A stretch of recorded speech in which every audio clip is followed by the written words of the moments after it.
CD 4.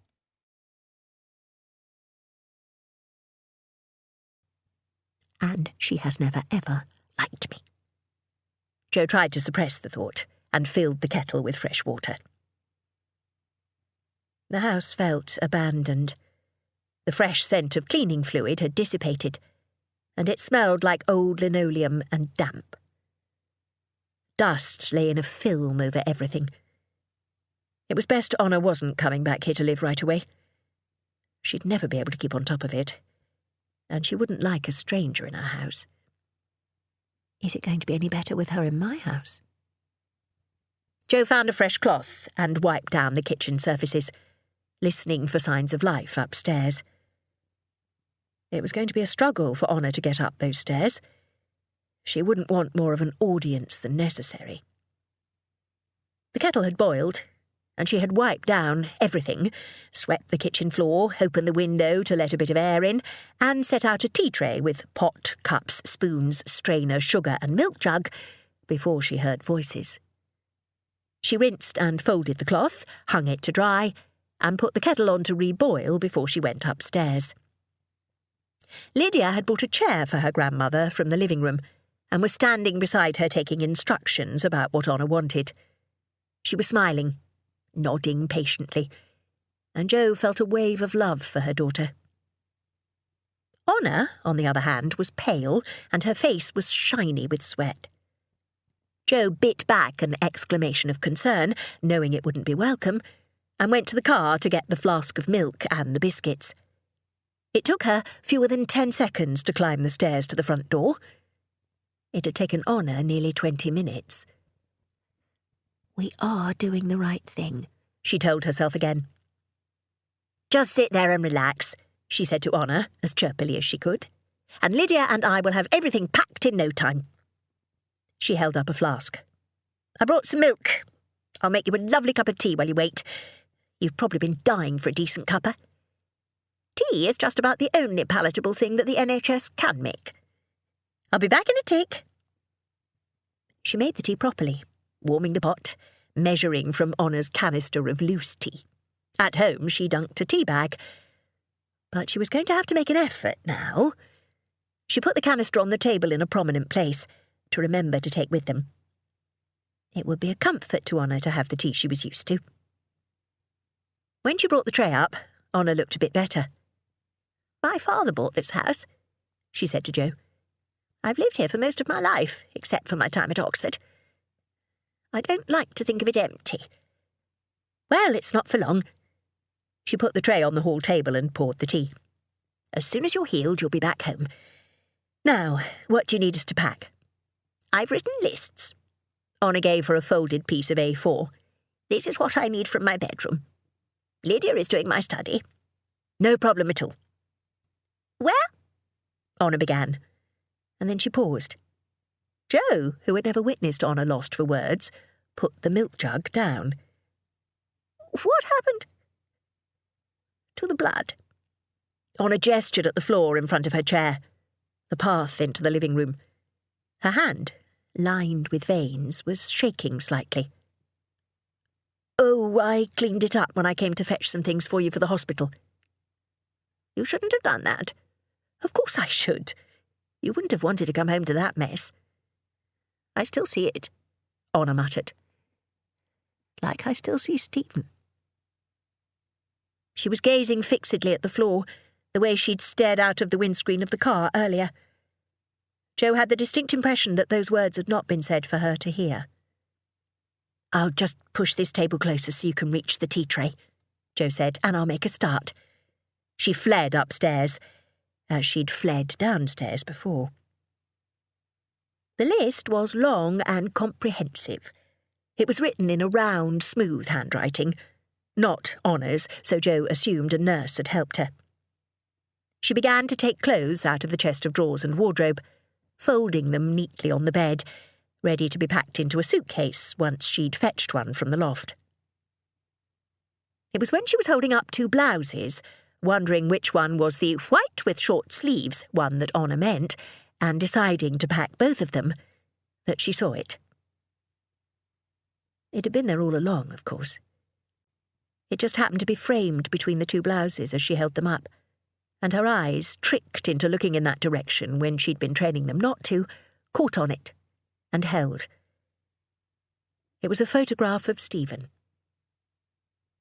He was wearing his academic gown on a summer's day. The sunlight shone into his eyes and he was squinting, smiling, wrinkling up his nose in the way he had. He was 21 years old, and it was after his university graduation ceremony, where he had accepted a first-class degree in physics. Jo had been there.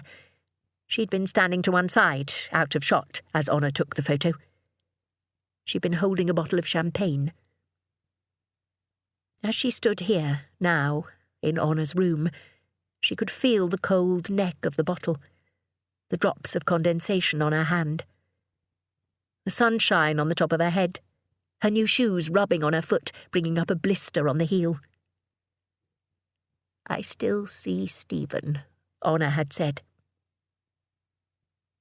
After that photograph had been taken, after Honor had gone home, Jo and Stephen had walked from Cambridge Station back to Jo's house, and they had had the first argument of their relationship. And one of the worst. Jo had burst into tears, saying over and over again, "She hates me. She hates me, and I don't know what to do to make her not hate me." "She doesn't hate you," Stephen said. But he had to know it wasn't true. "She thinks I'm stupid and not good enough for you." "Well, we know you're not stupid, and you're more than good enough for me." "I can't do it. I can't see her any more. It makes me feel—" "She's the only person I've got, Jo." "You've got me." "She's my mother. And she's not a bad person. She's just—" Jo had pushed his arm away from her waist. She remembered the day she'd first met Honor. She'd been so excited to meet Stephen's mother, the woman he spoke of so highly. She'd even thought, naively, that Stephen's mother might be some sort of replacement for her own, who had died the year before. "Have you seen the way she looks at me?" Jo accused. "She looks at me as if I'm a piece of dirt. And you've never said anything, not once." "You're trying too hard. It makes you seem—" "Stupid! Stupid, standing there among all your clever friends and your genius mother, me, the waitress girlfriend, the townie. If you think that too, then maybe we should—" "I don't think that, but she's only trying to protect me." "Protect you?" "Jo, I love my mother. She's had a very difficult—" "She's had a difficult time. She has." "I'm sorry you feel this way, but I can't take sides." "And if you can't take sides, I'll always lose." Now, in Honor's bedroom, Jo blinked her eyes hard. She lowered the shirts and sat on the bed, heedless of the clothes she'd folded, and she stared at the photograph of her first husband when he had been young and alive and not her husband yet.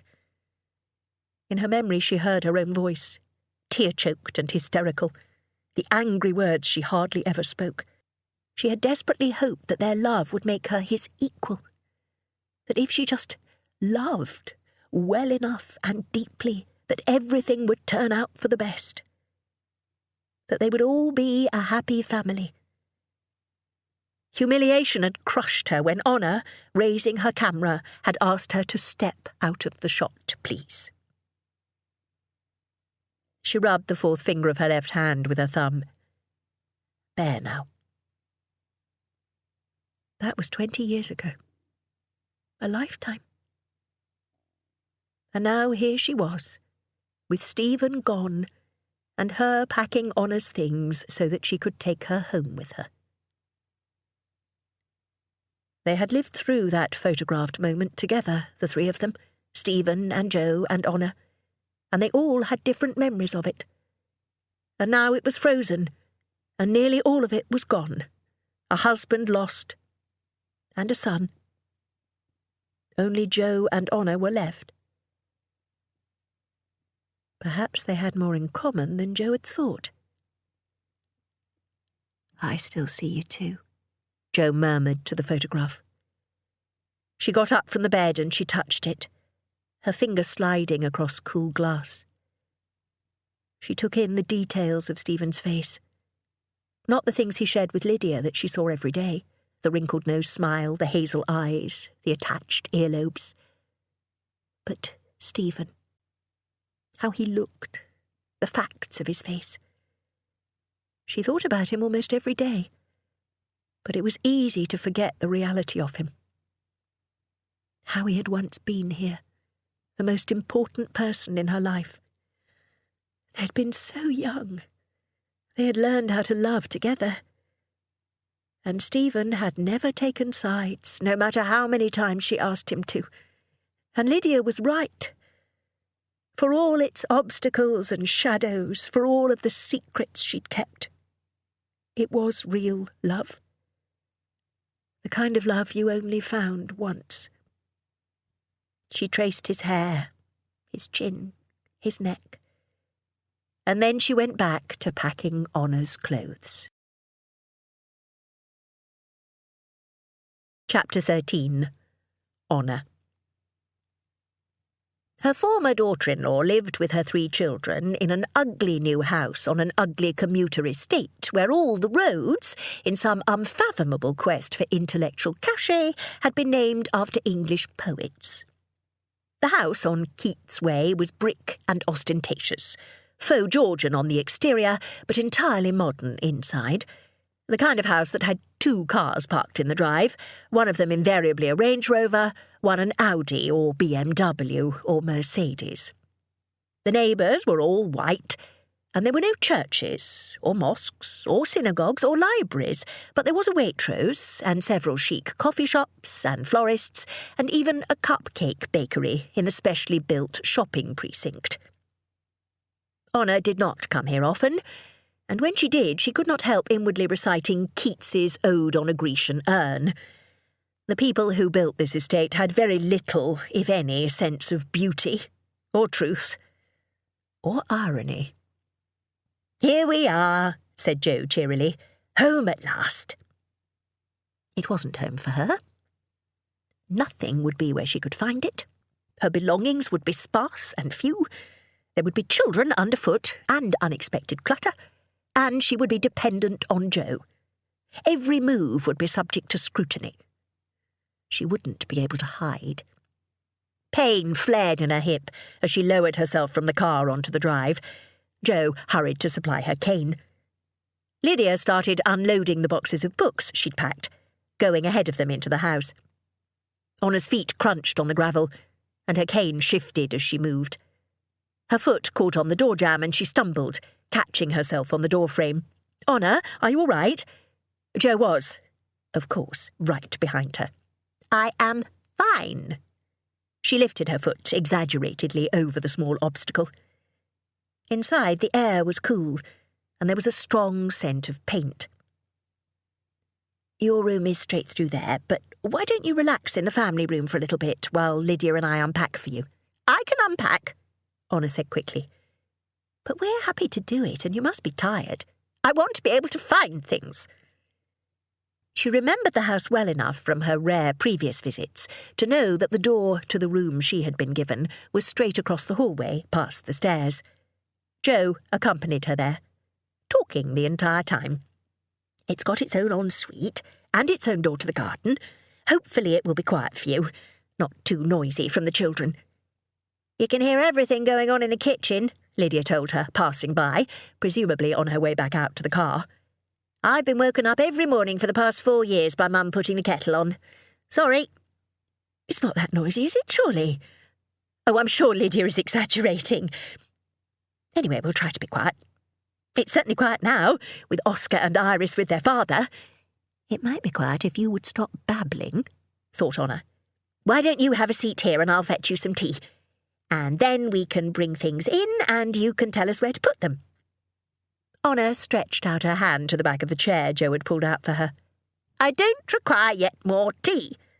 Just leave the boxes and bags by the door. I'll manage. But I will manage." She sat, waiting, her face turned towards the window, while Jo and Lydia brought in her belongings and deposited them on the floor. "Well, that's the last one," said Jo at last, slightly out of breath, her voice not as chirpy as it had been 15 minutes before. "Are you sure that—" "I'll be fine," said Honor, getting up from the chair and waiting by the door for Jo to go away. "I'll make the lunch then," said Joe. "We'll have it after Richard brings the children back. Meanwhile, I'll leave you to get settled in." "Please do." Then Honor shut the door firmly, turned to this new room, and took a deep breath. The scents were unfamiliar, the sounds.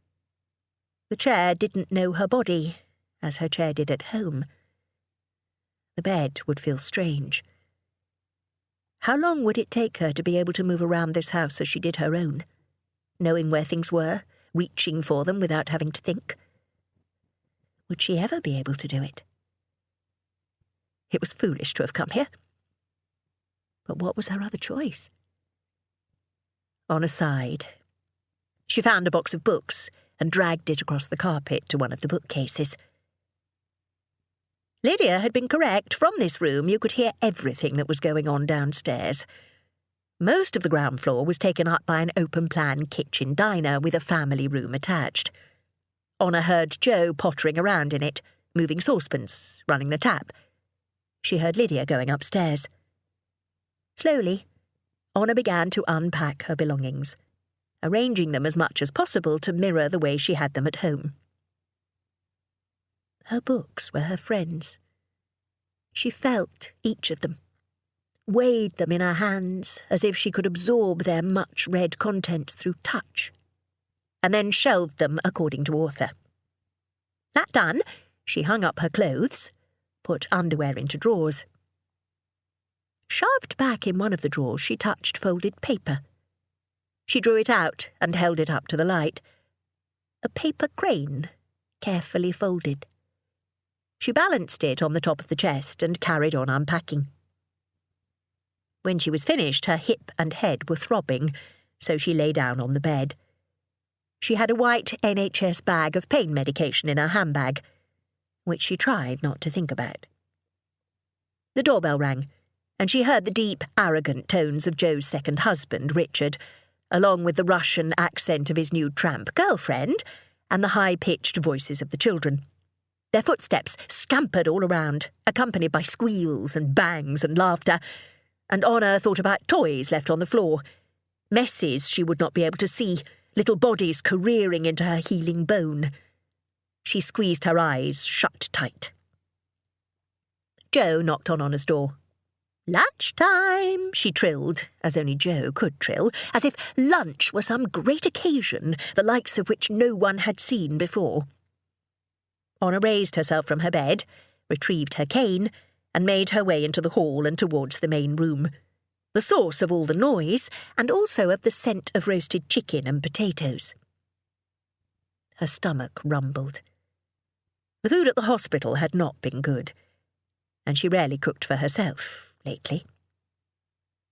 The cane slipped on the polished wooden floor. Honor tightened her grip on it, and walked in shuffling steps towards the table at the far end of the room, near the doors to the garden. Her foot struck something hard, plastic-sounding, and she recoiled, fighting for balance, anticipating pain. Against her will, she let out a small sound of fright, before she managed to use her cane to stop herself falling. "Are you all right?" Joe called, evidently from the kitchen area. "Oh, God, it's toys on the floor." She rushed over and picked something up. "Oscar, honey, you need to put your toys away. It's dangerous for Granny Honor. Honor, I'm so sorry." Aside from the stairs, this was considerably more hazardous than the home that Honor was not allowed to live in. She made her way to the table and took the nearest seat, the one with the light from the window full on it. But when she sat on it, it was too high.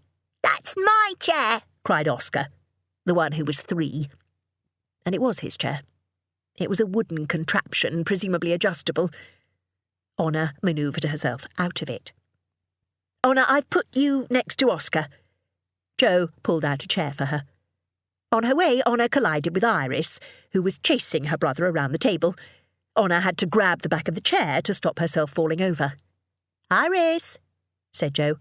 "Oscar, get into your chairs now. No running around. We have to be careful of Granny Honor." There was no trace of anger or censure in her voice. It was as cheerful as normal. The children resumed running around, paying no attention to the mild rebuke. Honor took the opportunity to sit down safely, the toddler rushing past her again, giggling. Lydia! Jo yelled up the stairs, and resumed her clattering of pans and utensils. The smell of roasted chicken and hot fat was almost overwhelming here in the kitchen. Jo placed a platter in front of Honor. She could feel the heat on her face, hear the sizzle. Water sprang in her mouth, and she had to press her lips together. Lydia! Jo yelled again. And then, closer, Shall I carve, Honor, or would you like to? I don't think I can be trusted with knives, Honor muttered, and winced as one of the children knocked against her chair again. Oscar! A small grunt as Jo picked up the little boy and deposited him in the chair that Honor had vacated. Another as she did the same to Iris. Lydia! Honestly, that girl never hears me. I will have to— Just a minute! Came Lydia's voice from somewhere in the vicinity of the stairs. Well, we might as well start. Breast or leg, Honor? Breast. I want the wing! I want the wing! I want the wing! I want— Wing for you, Oscar. And Iris, some peas? No. You have to eat your vegetables, darling, to make you big and strong. 2 potatoes or 3, Honor? 1. A scrape of chair, and Lydia sat across from Honor. She was strawberry lip gloss and easy-moving limbs, hair a lighter shade of red than her mother's. How's it going, Granny H? She asked, reaching across the table to grab a serving dish. Settled in? Lydia, don't reach. Honor, can I get you anything else? Would you like some gravy? What about a glass of wine? I have a bottle of white, chilled. I'm fine, thank you. Oscar, use a fork, please. Iris, can you try some of those peas? Everyone, let's have a toast. To welcome Honor. They raised their glasses and beakers. Lydia leaned right across to clunk her glass with Oscar's. You are really very welcome, Honor. We're pleased to have you here. With any luck, it won't be for long. She speared food with her fork, took a bite, and chewed hot, crackling potato, soft inside. She wondered how on earth she was going to get through all the meal times in this house. Yes, my name is Eagle Pickle, shrilled Iris, loud enough for Honor to wince. Iggle, wiggle, iggle, iggle, piggle, joined in Oscar. Have you done your homework yet, Liddy? I'll do it later. Lydia's phone chimed a musical note, and she pulled it out of her pocket to answer. Do you have to at the table? Said Jo, and Lydia responded by getting up noisily and stomping to the other end of the room. Iggle, wiggle, woo! Something wet and soft struck Honor's hand. She raised it. A lump of potato, a smear of gravy. Iris, don't throw your food. I'm so sorry, Honor. Jo reached over with a napkin, and Honor pulled her hand away. I can do it myself, she said, in a voice that was meant to convey what she thought of small children out of control and singing gibberish during mealtimes, of teenagers leaving the table to answer telephone calls, of mothers who were ineffectual and who lived in houses strewn haphazardly with toys. Lydia, come back to the table, please, said Jo. No, I'm going out. Lydia! The door slammed. I want dessert, Mummy, Oscar said. Honor thought of Stephen. She wondered what Stephen would make of this new family, of the way his daughter was growing up, of the way his wife fluttered and fussed. She raised her fork to her lips, but it was empty. Chapter 14. Lydia. I can't believe she's got off with him. I shouldn't have gone to pick up Granny H with Mum. I should have stayed behind, so that I could have seen Avril, because if I'd been with her, we'd have gone out together, and if we ran into Harry and Costa, we would have just chatted to him or whatever, and he would have gone away. But Mum insisted, and so I was in the car with her on the way to London when I got the text that Avril had met up with Harry. And then practically minute-by-minute updates of how they were having a coffee, and how Harry likes lemon and poppy seed muffins like she does, and how they were going to hang out in the park. And then no text at all for the rest of the morning. She didn't answer any of mine, which was even worse because then I was imagining what they were doing. And then the awfulness of bringing Granny H back here. She was in a right strop, especially because we had to carry her back down the front stairs of her house to the car. She didn't want us to, and she tried really hard to get down the stairs, but you could see it in her face that she was in so much pain. She looked older than she ever has, like a skeleton practically.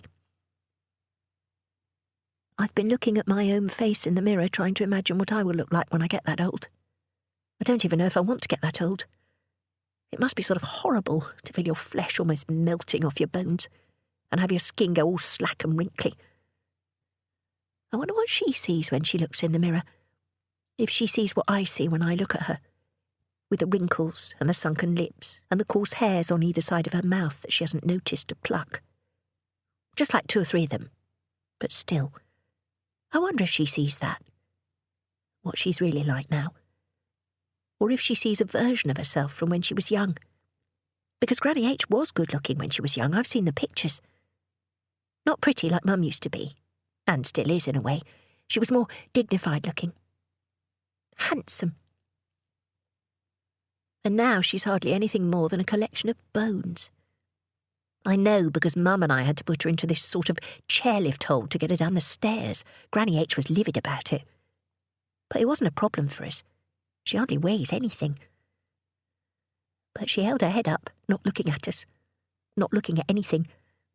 Her hands in fists, and it felt sort of embarrassing, like she was naked, or that we'd caught her on the toilet. Her cheek was brushing against mine as I carried her. And Granny H is wrinkly, but she does have really lovely soft skin, and always smells of Chanel No. 5.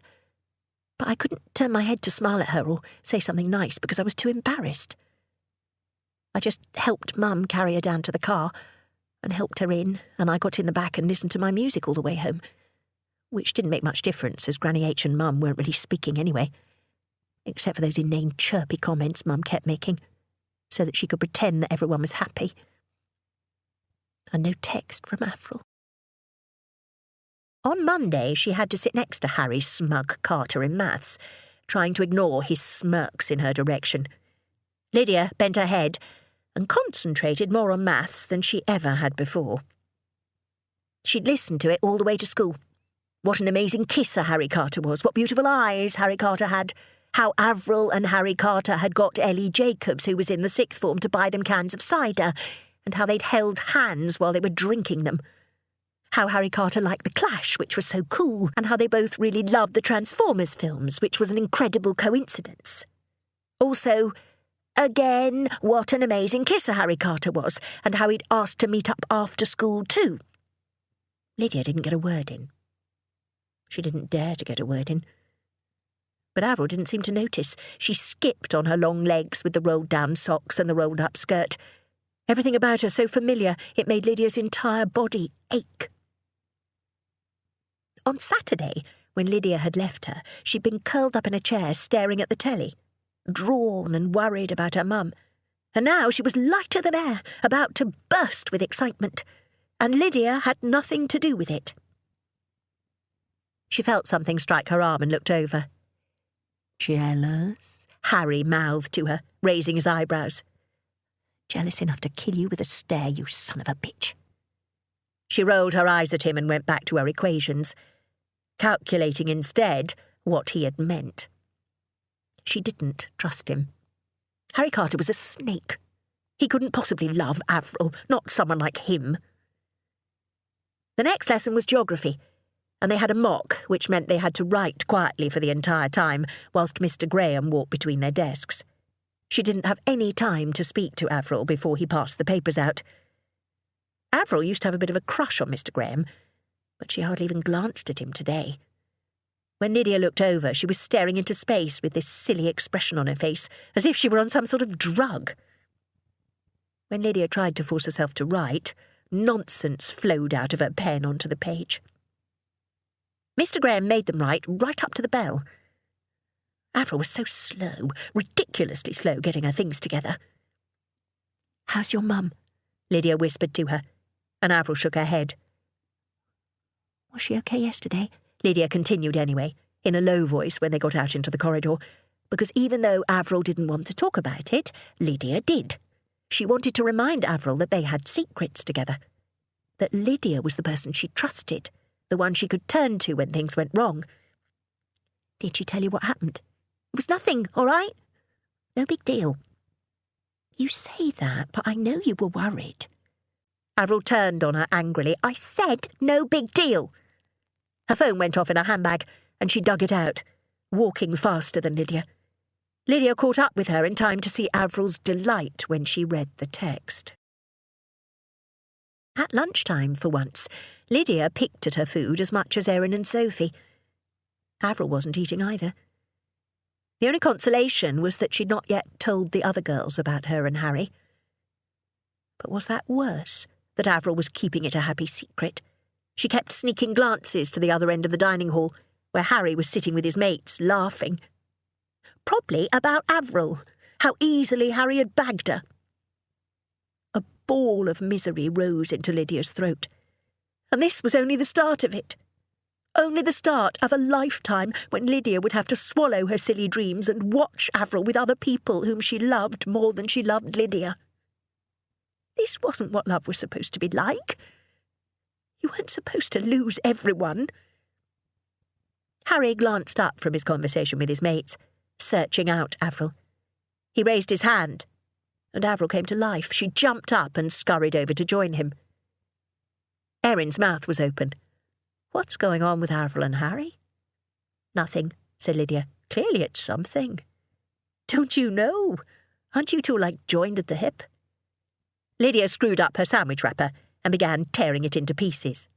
"Wow, she's like his lapdog," said Olivia. And for once Lydia agreed with her. "Did they get off with each other?" Erin asked.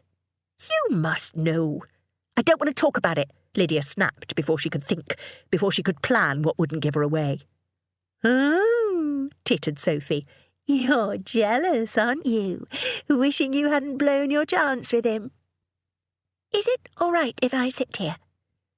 It was Bailey, the new girl, addressing herself to Lydia. The other girls stopped talking and stared. Bailey's hair was still naff, and she still wore the ankle socks, but at least this time her lunch consisted of a salad and a yoghurt, instead of the glop she'd had before.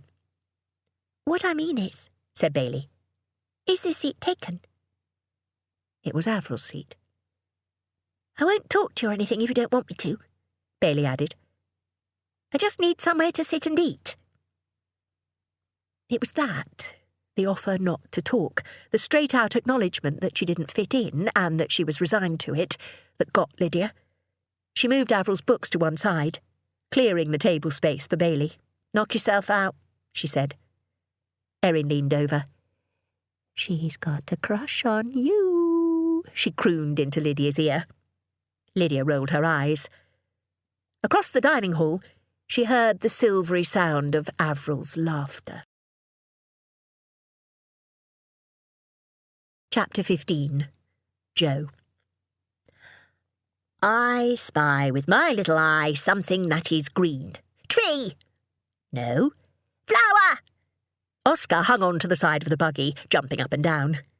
Iris was asleep, and had been for 20 minutes, having exhausted herself with a tantrum in Waitrose. Oscar was still full of beans, and Joe was hopeful that maybe she'd actually get the shopping done without another meltdown from him too. She hadn't slept much last night. Mostly she was worrying about Honor, but around 3 o'clock the old thoughts had started coming back. The same ones she'd had for 10 years now in the middle of the night. It was always worse in the spring. In the end she'd got up and made herself a cup of chamomile tea and read her book until nearly dawn. She suppressed a yawn. "Flowers aren't green, Oscar." "That one's green." He pointed at one of the planters in the middle of the shopping precinct. "That's not a flower, sweetie. That's a fern." "Fern." "Nope. Keep looking." "Apple." Joe looked around. "Where's an apple?" "In my mind." "Things that are in your mind don't count, sweetie. They have to be things that you can really see." "Grass." "You're getting warmer." Oscar looked confused, so Joe explained. "It means that the thing you're looking for is really near the grass." Oscar stopped walking, peering hard at the patch of grass beside the fabric shop. Joe mentally ticked off her list. Waitrose done. Key cutters next to get a set made for Honor, which would be fine because Oscar liked poking at all the keys on display. Library last because Iris might have woken up by then, and even though she woke up cranky, Oscar would look at books so that Joe could give Iris a cuddle. The library had a toilet too, and baby-changing facilities. Her shopping trips these days were always zigzags around the precinct, visiting the shops in the optimal order to keep the children happy and interested. She always had to do the supermarket first, while the children were still fresh, because that's where tempers would fray, where Oscar would ask for sweets he couldn't have, and Iris would decide it was fun to grab items off the shelf at toddler pushchair height and throw them onto the floor. If the kids were relatively happy and not bored yet, they could get through those hurdles without too much trouble. Of course, this meant that if she wanted anything frozen, she'd have to come back at the end of her shopping trip too, so it wouldn't melt whilst she ran her other errands. She hadn't quite worked out a way around this yet, other than getting Lydia to look after her siblings, whilst Jo went to do the shopping on her own. Even without children, Jo caught herself planning her route to avoid the rows of sweets, positioning her trolley more than a small arm's reach away from the heavy cans. Sometimes she saw couples doing their weekly shop together with their children. They ran interference for each other, one distracting the children whilst the other found items on the shelves. She remembered doing this with Stephen. He used to make illustrated lists for Lydia, so she could tick off items as they went into the trolley. "Bin!" cried Oscar. "The bins are black," said Jo, looking at the nearest bin to make sure, and seeing Marcus from next door walking across the precinct. He wore a white shirt and a green tie, sleeves rolled up, and he was holding a canvas shopping bag. He smiled when he spotted her, raised his hand, and changed his course to approach her. Jo scrubbed at her eyes quickly, as if she could get rid of the shadows under them. "Hello," he called. "How you doing, neighbour?" "Fine," answered Jo, irrationally pleased that he'd gone out of his way to greet her, irrationally disappointed that he'd evidently forgotten her name. "How are you, Marcus?" He held up his canvas bag. "On a lunch break from work. I've been sent out to replenish the tea bags and the biscuits. Don't judge me because of the bag." It was pink, with daisies on it. "I wouldn't dream of it." "That's a relief." He squatted down to eye level with Oscar. "Hello there. I live next door to you. I think I've seen your trucks in your garden." "I love trucks," said Oscar. "I have 80 million of them." "That is impressive." "This is Oscar," said Jo, "and the one asleep in the pushchair is Iris. Oscar, this is our neighbour, Mr. "Marcus is fine. Nice to meet you, Oscar." Marcus held out his hand solemnly, and Oscar shook it, up and down, 1, 2. "I didn't know he knew how to do that," Jo said. "A nice firm handshake. A good thing to have." Marcus straightened up, smiling. Even though he wore more formal clothes than when she'd seen him before, his hair was still dishevelled, as if he'd forgotten to brush it before he went to work, or as if he'd been running his fingers through it. "What's your mission then, Jo?" he asked. And Jo felt a burst of joy that he had remembered her name after all. This young man, who probably wasn't 10 years older than her own daughter. "I have a very exciting schedule of the key cutter and then the library. We've already been to Waitrose to try to find something that will tempt my mother-in-law to eat." "Ah, mother-in-laws are tricky, I hear. Haven't got one myself." His face was clean-shaven today, and there was a small mole on his cheek, the only flaw in his smooth skin. Jo tried to bring herself back to the moment. "Honor's staying with us for a bit while she recovers. She had to have hip replacement surgery. She's not the easiest person to live with." This was an understatement. Honor had barely said a word since she'd been installed in Lydia's former room the day before. She ate nearly none of the Sunday roast that Jo had cooked, and went to her room before the children were in bed, refusing all offers of hot drinks or help. Jo had heard her still shuffling around behind the closed door at 11, when she'd gone up herself.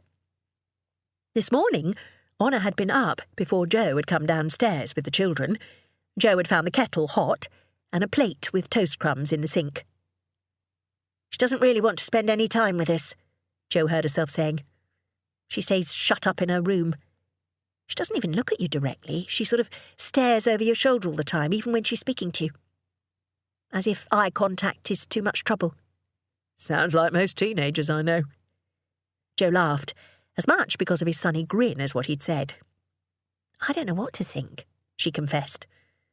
"On the one hand, it's great that Honor's settled in so quickly, and that she feels confident enough in the house to look after herself. On the other hand, I'd sort of hoped that we'd be behaving like a family. What does your husband say?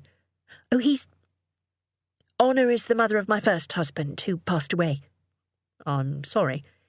Don't be, it was a long time ago. Jo thought about her moment in Honor's room yesterday, looking at the photograph.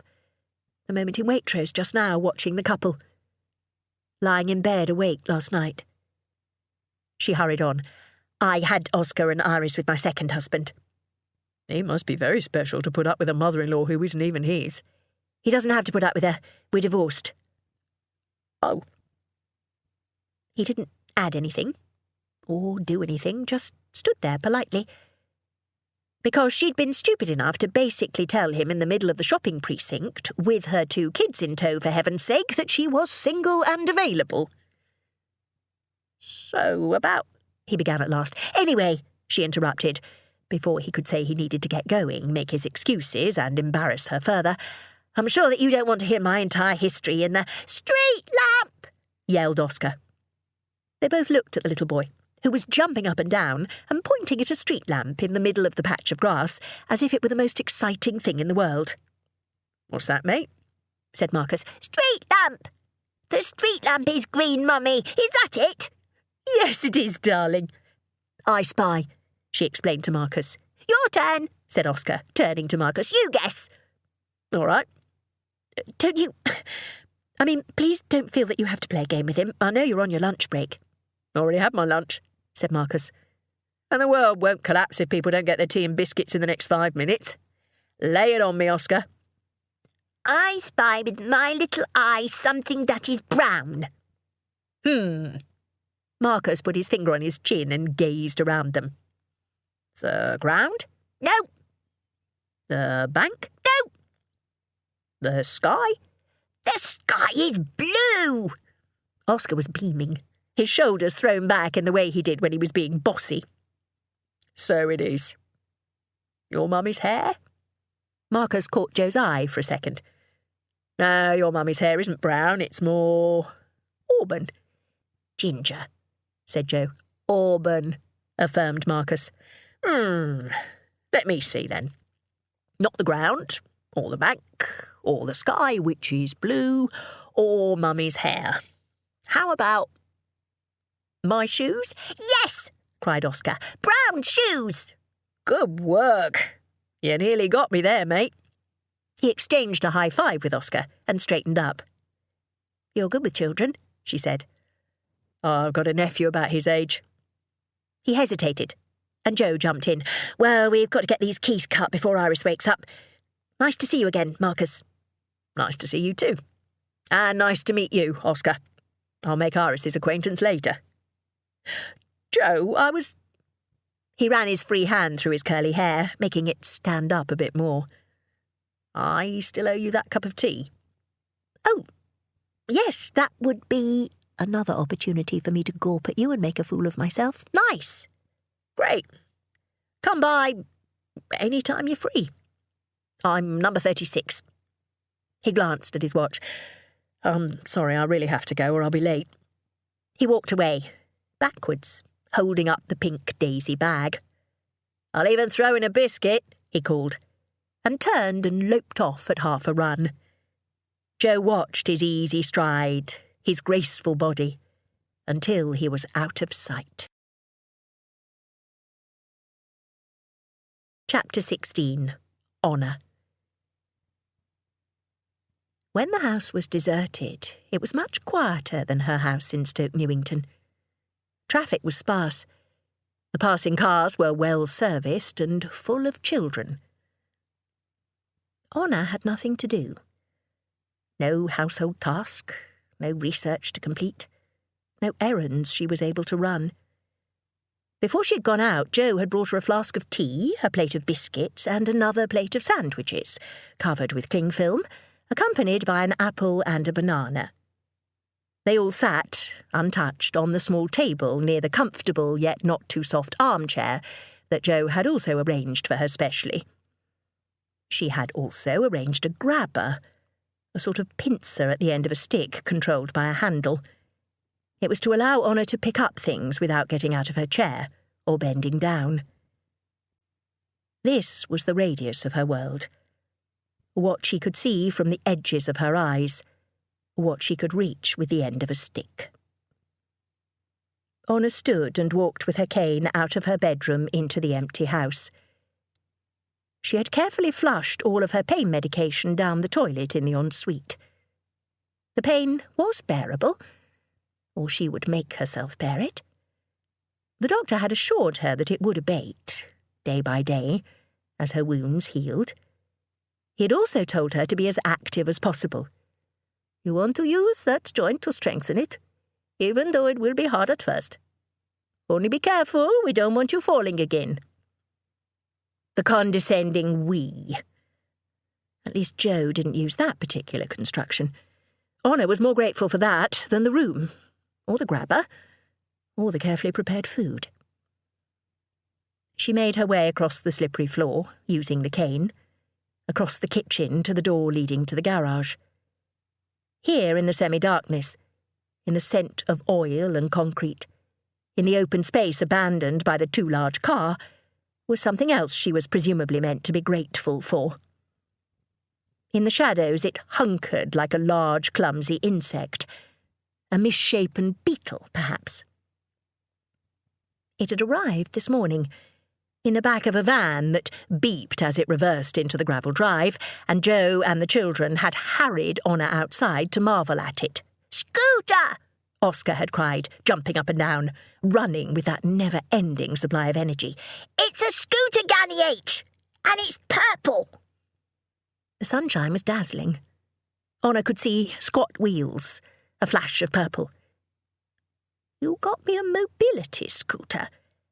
I thought it would be useful, and it would give you more independence," said Joe. "You can go to the shopping precinct, run your own errands. I mean, I can drive you, of course, but if you wanted to do it yourself."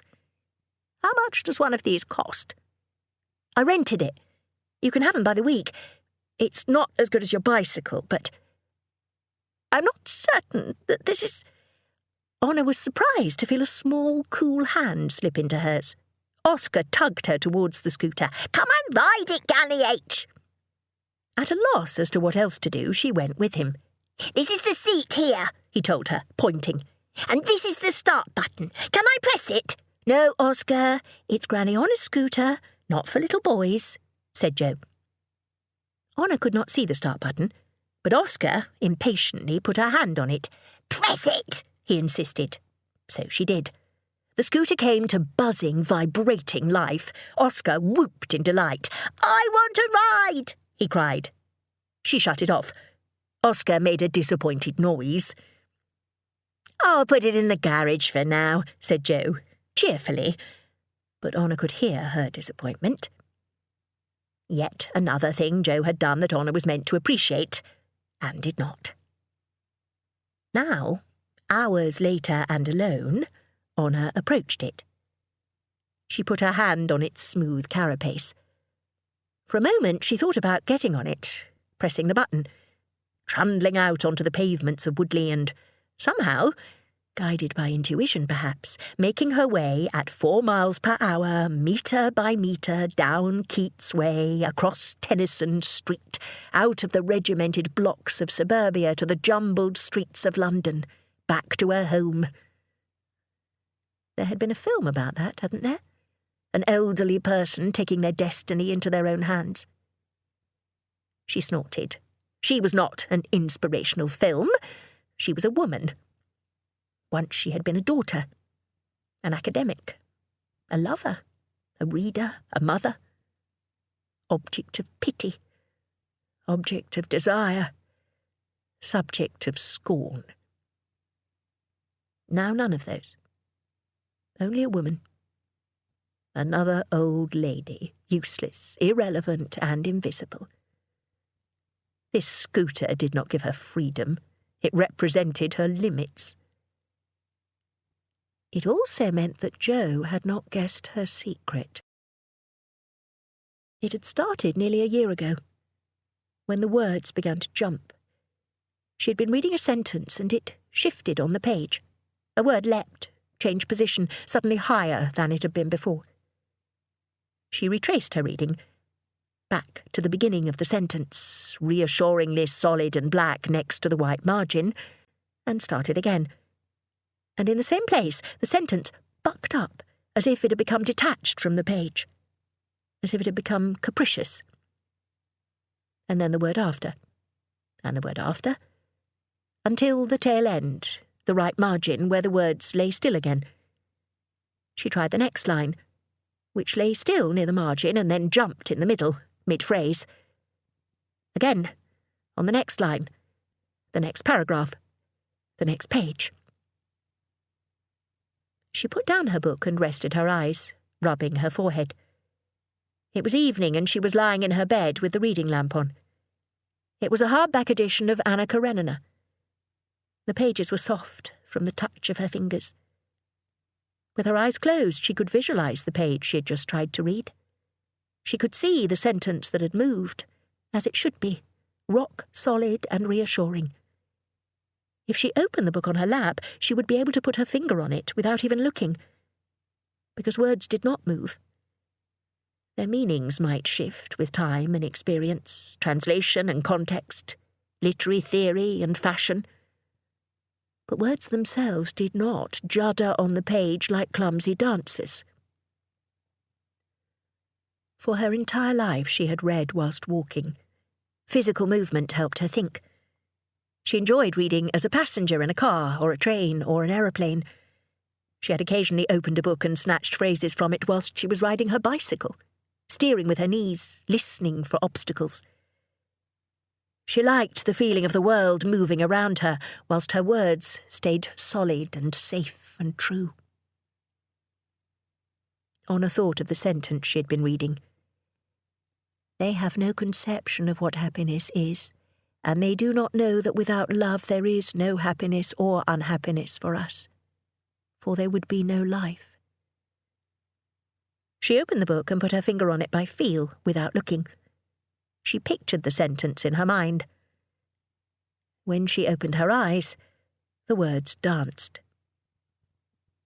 After this first tremor, she carried on reading for several months, regardless. With a book she knew well, it was less of a problem. The words at the edges around the margin stayed obediently still, ranks of reliable soldiers, and she could predict the meaning of the dancing middle, even if she couldn't quite catch the words. But a new book was impossible to understand. Meaning became slippery, syntax distorted. Distracted by movement, she couldn't follow a sentence she had started. Honor knew what was causing it. 35 years before, she had seen her father put down his newspaper and rub his forehead. She had noticed him, a man who'd always taken the greatest care with his appearance, missing spots when he shaved, tying his tie askance. She had suggested a change in the prescription of his glasses, and she and Stephen had walked with him to the optometrist to help him choose new frames, she said. Really, it was because she knew that her father wouldn't pass on what he'd been told. Levinsons were not fond of doctors. So she was there to hear her father's description of what he saw. It's all hazy in the middle, and sometimes it jumps. She was also there to watch the optometrist administer tests and to hear the diagnosis. 35 years had not dulled her memory of the horror. For a man who had worked with his hands, who had recognised faces, lived in the same community, gone to the same shul for all of his life, who measured rope and chain and nails and screws by eye, who knew everyone by sight. And now here Honor was, 35 years later, older than her father had been when he had begun to go blind. And her world was all hazy in the middle, and it jumped. A computer screen was no better than a book, but she had Googled it anyway, and though the text seemed to scroll itself, she found out everything she needed to know. Macular degeneration, a progressive destroying of the pigments of the retina, which manifested as a haziness in the centre of the vision, followed by eventual blackness that destroyed everything directly in front of you. Incurable, inevitable, inherited. The words jumped because her peripheral vision was better than her direct vision, and she was moving her head to catch them. They weren't shifting. She was. The centre of her sight was melting away, like a piece of paper held over a candle. There was nothing she could do to slow it or to prevent it. So she chained up her bicycle and shelved her books and put away all the parts of herself that relied on seeing. Except for her years at Oxford, she had lived in her house since she was a child, and she knew it by feel and touch, smell and hearing. But then she'd misstepped. She'd fallen. And now here she was in a house she did not know, and she had to hide the hole in her seeing. Chapter 17. Jo. She woke hearing Stephen scream. Eyes snapped open into darkness. Jo sat up, shaking. She wiped sweat from her forehead. The glowing clock said 3:14.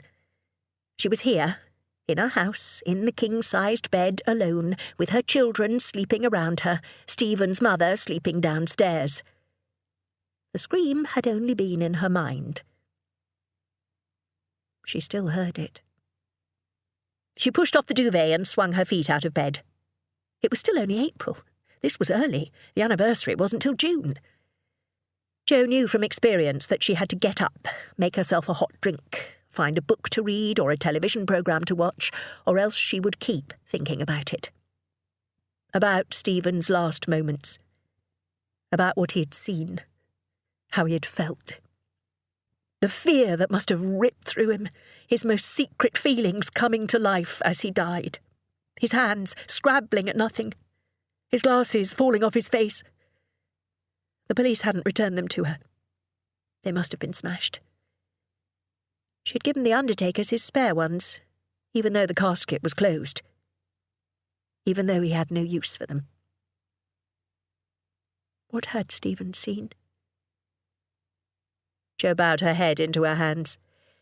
She knew she would not sleep again tonight, and she would have to put a bright face on everything tomorrow. It was only April.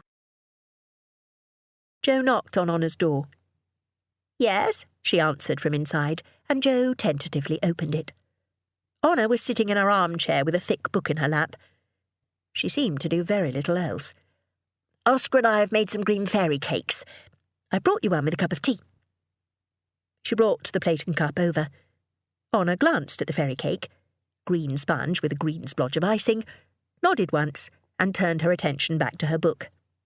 It was huge and heavy, with Russian writing on the cover. How could Honor make Jo feel small simply by holding a book? Oscar's very fond of green food colouring, Jo explained. Which is ironic, really, because he refuses to eat any green vegetables, except for avocado. Honor grunted. She turned a page. Also, Jo ventured, I wanted to talk with you about a calendar. I thought we could have one that we kept in the kitchen, and we could all write our appointments and things in it, so that we'll be able to coordinate better. A calendar? Yes. You know, to write down things like Lydia's exams and Oscar's nursery and the various bits and pieces I have to do, and then, of course, your appointments. It'll help me, so I know when I'll have to drive you to the hospital, and so on. I'll take a taxi to the hospital. Well, there's no need if I can drive you. I'm very happy to, and that's why you moved in here after all.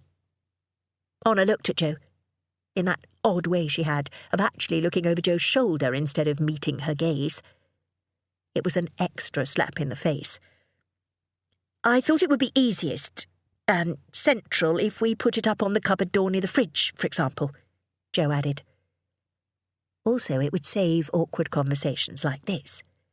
She held out the calendar, which she'd had underneath her arm. Iris had chosen it. It had photographs of kittens dressed in little outfits. All right, said Honor, if that's what you want. She took the calendar, and Jo retreated. In the living room, Iris and Oscar had brought all of their cuddly animals downstairs.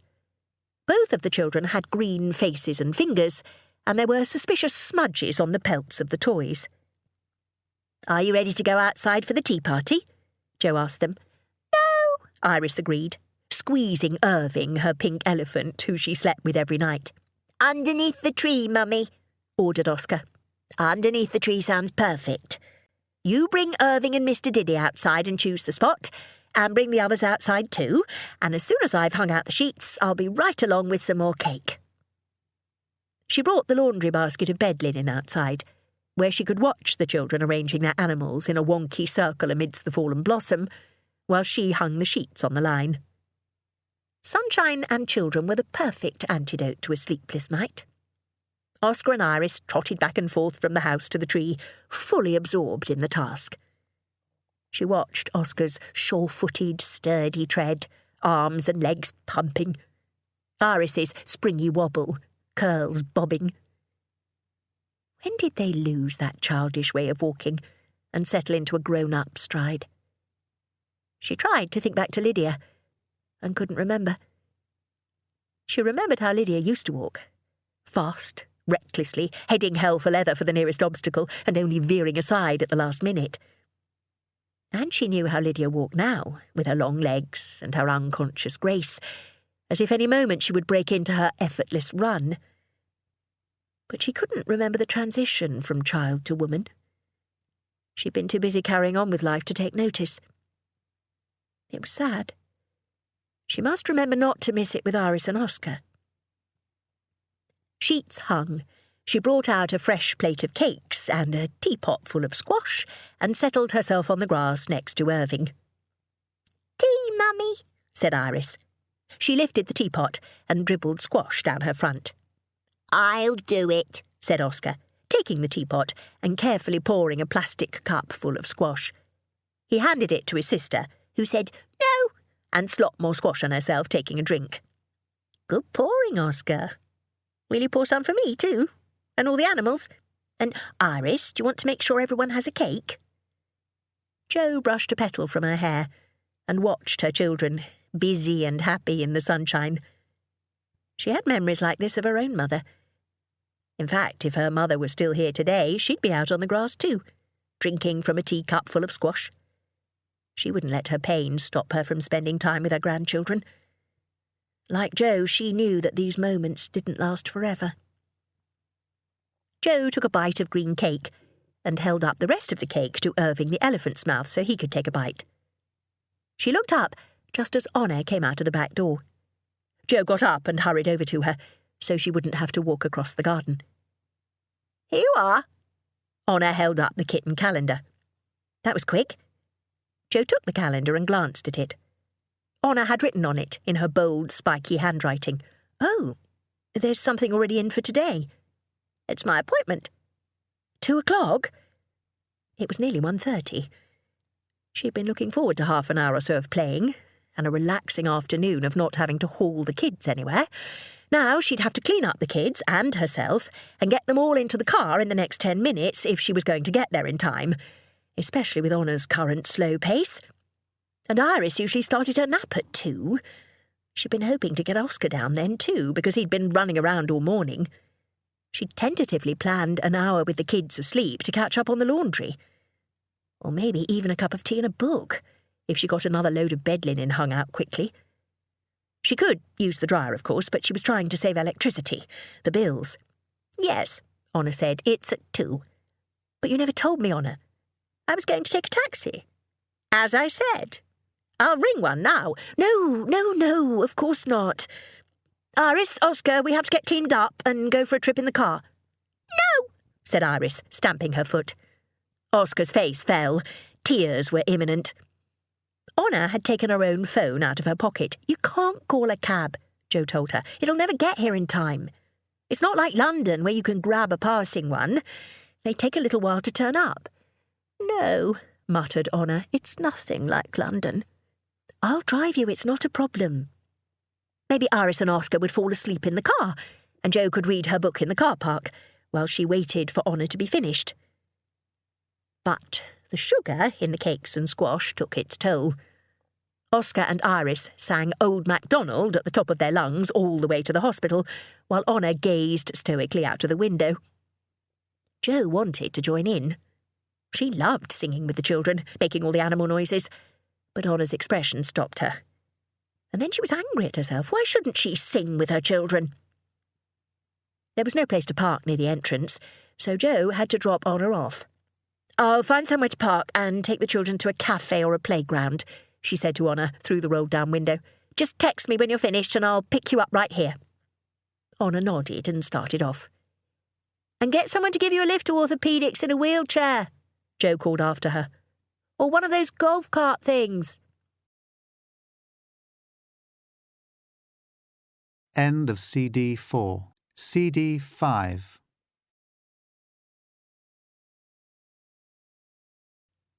Honor appeared to take no notice. Jo sighed and drove around the car park looking for a space, whilst her children quacked here and there behind her. She had to drive right to the top level in the end, squeezing her car in beside a large black Lexus. "Hide and seek in the park," Jo told the children, unbuckling them. "No," said Iris. "Want to sing?" "You can sing in the park, darling." Oscar scrambled out of the car at a run, straight towards the path of traffic. Jo only managed to snag him by the hood of his top. She held on to it and carried Iris on her hip, till they got to the bank of lifts, where Oscar immediately pressed all the buttons, so they stopped at every floor on the way down. There was a park across a busy street from the hospital. Oscar pressed the button for the traffic lights too, and Iris screamed and held out her hands because she wanted to press the button. "Quickly then, sweetheart," said Jo, putting her down as the light went green. Iris stabbed the button with her chubby finger. By the time she'd finished, the light was red again, and the two children had to press the button over and over again until it was green. The park was quiet, aside from a few people on benches having their lunch. "I'm counting first," cried Oscar, and he squeezed his eyes shut. 1, 2, 3, 4, 6, 9, 5... Iris squealed. Jo took her hand, and they scampered over to a bush. "Hide behind it, Iris," whispered Jo. But Iris said, "No," and hid her face in her hands, obviously following the dictum that if she couldn't see Oscar, he couldn't see her. Jo crouched beside her. 14, 15, 20. Ready or not, here I come." Oscar opened his eyes and yelled, "I found you! It's too easy, Mummy." "Why don't you hide, and Iris and I will try to find you," Jo suggested. "Hide with Oski." Oscar pouted. "I don't want to hide with Iris. She's rubbish." "Hide with Oski." There was a glob of greenish snot in each of Iris's nostrils. Jo didn't have a tissue, so she wiped Iris's nose with her hand and wiped her fingers on the grass. "Please, Oscar, take your little sister this time. Then next time, you can hide and Iris and I will look for you. Stay in the park, though, OK?" Reluctantly, he took her hand. Jo sank onto the grass, glad of the moment's quiet. Half an hour ago, she'd been tired, but looking forward to a day with her children. What had happened? Oh, well, at least they'd have fun in the park, and maybe the naps could happen later. And the laundry? Well, she'd get that done somehow. With any luck, she'd be worn out enough to sleep tonight. "Count," Oscar ordered her. She closed her eyes. 1, 2, 3... They toddled off. Jo opened her eyes halfway and watched them as they headed for some bushes, then changed their mind and went towards some trees. Her stomach rumbled. She hadn't managed lunch. She'd had half a green fairy cake since breakfast at 7 this morning, which had been one of Oscar's petit filous and a satsuma. Her bag had raisins in it, and some crackers, but she'd forgotten it at home in the rush. Also her book, and the tissues for Iris's nose. So many things were necessary for children. How did people do it before the days of plastic pots of snacks and disposable tissues and nappies? Was it easier because you didn't expect those things? In some societies, women carried children for years, didn't they? And breastfed till the age of 5. There were some advantages to that, she supposed, in that it saved you carrying the world's largest nappy bag everywhere. A wail from the clump of trees. Jo jumped up and sprinted for her children. The part of her mother's brain that knew each of her children's cries and instantly catalogued them into varying categories of pain, fear, dismay, temper, knew that this wasn't life-threatening, but her body reacted instantly nevertheless. Because it could be, this time. Because disaster happened when you weren't expecting it. When you were happy. Oscar stood looking down at himself and crying. Brown gunk was smeared on the knees of his trousers and on his T-shirt. Jo thought he must have found the only muddy puddle in the park and knelt in it, until she got close enough to smell it. "Osky dog poo," Iris told her, solemnly, eyes wide. Shit. Damn. Bollocks. And she had no bag, no wet wipes, no spare clothing. She saw the dog mess he'd knelt in. It was fresh and enormous, like something deposited by a bear. It had 2 dents in it, exactly the shape of Oscar's knees. "I didn't see it, Mummy. I was trying to hide." "It's okay, Oscar. It was a mistake," she soothed. She rolled up his T-shirt on the bottom so she could get it off him without getting dog mess in his hair. Then she removed his shoes and checked their soles, thankfully clean, and took off his trousers. Oscar kept on crying. His tears dripped on Jo's head while she undressed him. She took him onto her lap for a cuddle, and to put his shoes back on him. "Here, sweetie, you can wear my cardigan to play in. See?" She put it on him and rolled up the sleeves. It came down nearly to his ankles. "Don't want to play," said Oscar, sniffling. "Everything's stinky." "Did you get any on your hands?" "No," said Oscar, though Jo had a quick sniff, and she thought he probably had. Of course he did. Oscar touched everything. It was a symptom of being bright and curious, she reminded herself. Not a lack of common sense. "Don't put them in your mouth, all right? We'll have to go back to the hospital and find somewhere to wash." She rolled the dirty clothes up so that the worst of the mess was inside, stood up, reached for Oscar's hand, thought twice of it, and then gritted her teeth and took it. "Come on, Iris, we're going." "No," said Iris. But after the 3rd time Jo asked her, she came along. Jo checked her over for dog poo too, but mercifully she'd stayed clear. To hold both their hands, she had to stuff Oscar's clothes under her arm. The whiff of dog shit accompanied them through the park, across the street, and into hospital reception. "Is there a toilet we can use?" she asked the lady at the greeting desk.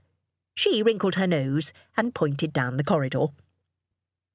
Jo made both Iris and Oscar wash their hands twice and use the hand sanitizer too. She used toilet paper to clean their faces. Oscar had some suspicious smudges. She'd hoped for paper towels to wrap Oscar's clothes in, but they were only hand dryers, so she rolled the clothes more tightly into an inconspicuous-looking package. It still smelled, though. "I'm hungry," announced Oscar. Jo looked at him, swamped in her purple cardigan, and at Iris, who, she just noticed, had green icing in her hair. She put her hand in her pocket and was relieved to find a £10 note. "Let's go to the cafe, shall we?" she said cheerfully, and steered them down the corridor towards the enticing aroma of coffee. She stowed the dirty clothes under the table and settled them all with chocolate muffins and drinks, including a double-shot mocha with whipped cream on top for herself. She refused to think about her soft middle when she ordered it. There were only so many ways to cope with such intimate contact with dog poo, and it was too early in the day for gin. Jo was about to raise her drink to her mouth when she saw the telltale expression of intense concentration on Iris's face. "Oh, no, Iris, not now," she said. But the little girl's face had gone red, and her lips puffed out. "Iris done a poo in her nappy," announced Oscar, tucking into his muffin. Jo felt the attention of the people around them, who were only trying to enjoy a coffee during what was probably a stressful time in hospital. "Sorry," she murmured to the cafe as a whole. "It's stinky, Mummy. You have to change her," said Oscar. "I know, and I'm sorry, Iris, honey, but I have no nappies with me." She looked around. They had shops in hospitals these days, but she had only a few coins left after buying the muffins and coffee. Maybe another mother nearby, one who was better prepared than she was. Her phone rang whilst she was searching pensioners' faces desperately for a fellow young parent. "Where are you?" Honor asked her. "We're in the cafe," Jo said, as Iris grunted with effort, and the woman sitting at the next table tusked. Are you finished with your appointment? I've been at the front door for the past 10 minutes. Right, fine, we'll come and get you in the car. She stood up. Somehow her mocha, sprinkled with brown chocolate, looked infinitely less appealing. Come on, darlings, we've got to pick up Granny. You can bring your muffins with you. She tried not to think about the trail of brown crumbs they left on the polished hospital floors, and she really tried not to think of the whiff trailing behind them either. She didn't dare use the lift, for fear of someone else getting in with them, and for pity of the people who came after them, so she carried Iris up 4 flights of stairs, holding her breath for as much of that as possible. Oscar whined at climbing the stairs, so she carried him for the last flight too. Iris squirmed in her car seat, and Joe tried to say brightly, "I'm sorry, Iris, I know it's uncomfortable, sweetie, but we'll change you as soon as we get home and put you in a nice bath, all right?" She hoped it wasn't one of those poos that would leak out of the sides and onto the car seat. Honor was waiting outside the door, as she'd said. She was looking paler than she had before, and more drawn. Joe hopped out to help her up into the car, but she pulled her arm away. "I can manage." "How did it go?" "It's humiliating. What do you think?" Honor snapped. "The doctors treat you like a half-wit. It's not like relaxing in a cafe." Joe didn't say anything back. She did not trust herself. "What on earth is that smell?" said Honor. Joe pressed the window-down buttons for the front and back and drove off. Iris was snivelling, clearly overtired. Oscar was smearing his chocolate-caked fingers on the inside of the car door. Honor glanced into the back seat, shuddered ostentatiously, and positioned herself so that her nose was pointing out of the window. Honor was an old woman who was in pain, though Joe's own mother had been in constant pain for years, and even when she was dying she had never taken it out on others. Honor was not used to dealing with poo of various sorts, though who ever got used to it, even after 3 children? Joe breathed through her mouth, and when Iris's snivelling became full-scale crying, and when Oscar joined in, she kept her cool. She kept it right up until they pulled into her driveway at home, and she turned to Honor and said, "Can I help you getting out of the car?" And Honor replied, "I'm not one of your children, thank God." "Do it yourself, then," Joe said crossly. "I've got enough to deal with, without you being rude to me as well." She opened the back door and scooped Oscar out, and then went to the other side to get Iris. She carried them both inside, leaving the front door open for Honor, for when she finally made it to the house. How she managed that was evidently not Joe's problem. Lydia was in the kitchen, with a girl Joe didn't recognise. They had spread their schoolwork out on the table, and had ripped open a packet of biscuits from the centre, spilling crumbs everywhere. Joe carried the children straight through and up the stairs to run them a bath. Her children were fine. They were normal children. Normal children stank sometimes. They got messy and they cried. Maybe Honor had never seen it before. Maybe Stephen had been perfect. But she didn't think that he had. Maybe Honor had conveniently forgotten. And next time Honor could get a taxi and be late. "I don't want a bath," wailed Oscar. And Joe, cleaning Iris's bottom with a wet wipe, snapped, "Stop it, Oscar. Just stop it. I have had enough." His eyes went wide and his lip wobbled. But he swallowed and was silent. Iris and he got into the bath without any of their usual playing. Joe scrubbed them briskly, efficiently, and lifted them out one at a time to towel them dry. "Do you want to put the powder on?" she asked Oscar, holding out the talcum, but he just shook his head. Joe bit her lip. "I am a terrible mother. And I left Honor in the car alone." She put fresh clothes on both of them and brought them downstairs to watch television under a blanket. The front door, which she'd left open, was shut, and when she peered through the front window, the car was empty. When she went into the kitchen, Lydia's friend was gone. "Did Granny Honor come in?" Joe asked her. Lydia shrugged. "Didn't you hear her?" "I wasn't listening." "Could you do me a favour, Liddy? Could you knock on your grandmother's door and make sure she's okay? Bring her a cup of tea?" "Why can't you do it?" "Because Granny Honor isn't all that pleased with me right now. And I'm not all that pleased with myself either. And also, I think it would come better from you. She sank into the chair that Lydia's friend had vacated with a sigh. Her head throbbed. Her arms hurt from hauling several stones' weight of children around. Her clothes were damp, and she still smelled vaguely of dog shit. "I'm trying to do my homework. Please, Liddy. And a biscuit if you haven't eaten them all. Who was that here just now? I've never met her. Just someone I'm revising with. Maths. I thought you were revising with Avril." Lydia stood up. "Avril isn't in my maths set. Keep up." "Lydia, I don't like being talked to as if I'm stupid." "Well, now you know how I feel." From outside the open window, a rumble of thunder. And almost immediately afterwards, a patter of rainfall. "I've got washing outside," Jo moaned. "Lydia, could you help me? I'm making Granny honour her tea like you asked," said Lydia, crossing to the kettle. Jo hauled herself to her feet again and went out of the back door. The rain was cold and fell in heavy drops. At the bottom of the garden, she saw Oscar and Iris's abandoned animals, mid-tea party.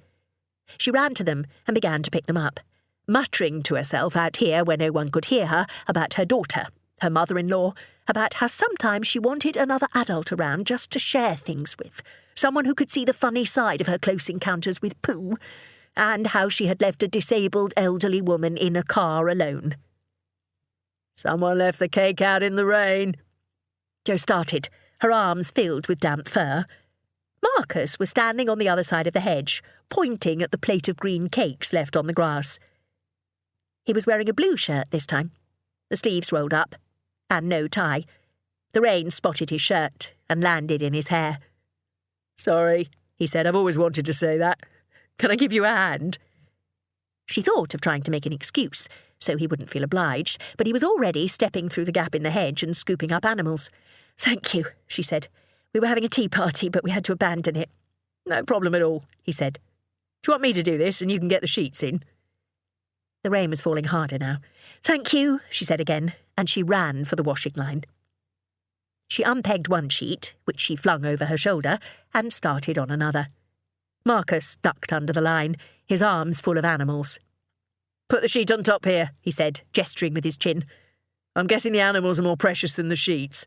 "And harder to dry," Jo agreed, pulling a second sheet down and piling it on top of the animals to protect them from the rain. "Thanks again. This is really beyond the call of neighbourly duty." "Hey, you let me say my horrible MacArthur Park line. That's made my day a lot better." "I thought you'd be too young to know about disco." "You're never too young for disco." She pulled down another sheet, putting the pegs in her pocket with the others, and he followed her so she could put that one on top of the first. "You've had a tough day too?" she asked.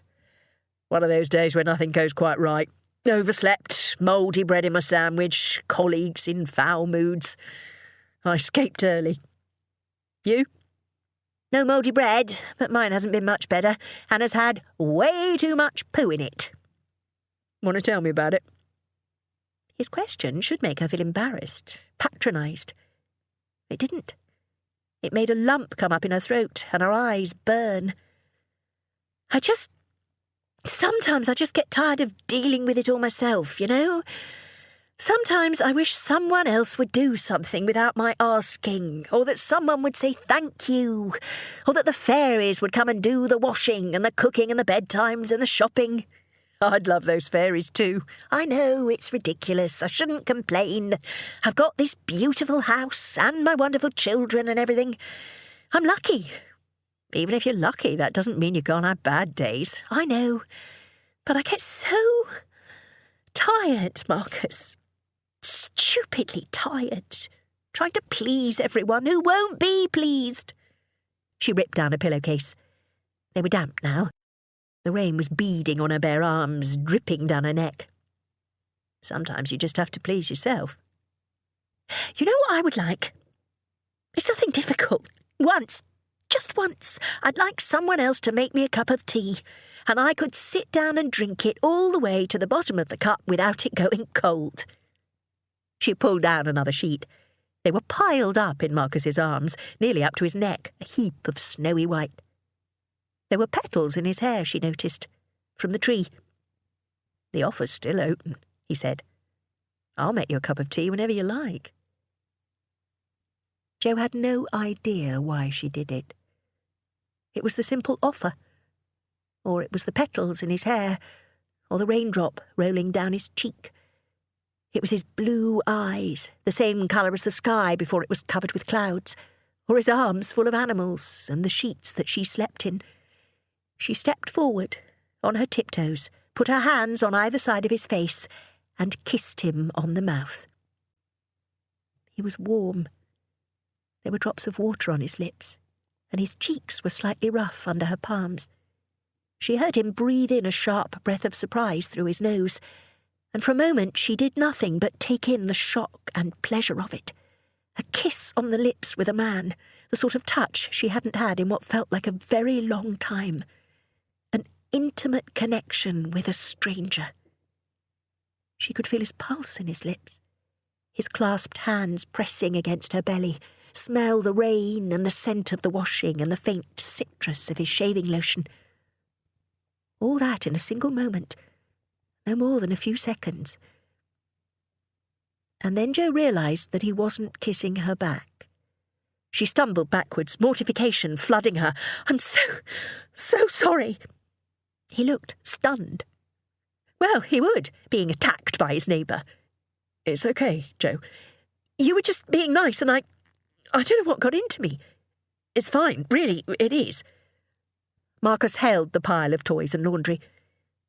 He wouldn't have been able to fend her off, even if he were the type to be cruel to a desperate older woman. "I like you a lot," he added. Jo choked back a sob. Now he was letting her down gently. "It was a mistake," she said. "It was a horrible mistake. I don't do things like this. I'm really sorry. Here, let me take these." She began grabbing the sheets from his arms, bundling them into damp tangles, avoiding his gaze. "I'll do it," he said gently.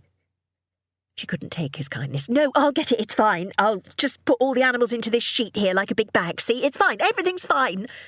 She dropped a fitted sheet onto the grass and tugged the animals into it, conscious of his hands near hers, his eyes watching her, the rain in his hair, the dampness of his lips, the scent of him. Oh, God! "Jo, thank you for your help. I really appreciate it, and I'm so sorry again." She put Irving on top of the heap and pulled the sheet together into a sack. She would have to wash the sheet again. She would have to start all over on everything. "I really don't—" "Bye," she choked and ran into the house, the wet sheets bumping against her legs. Chapter 18. Lydia. Lydia ran. When she ran, things made more sense.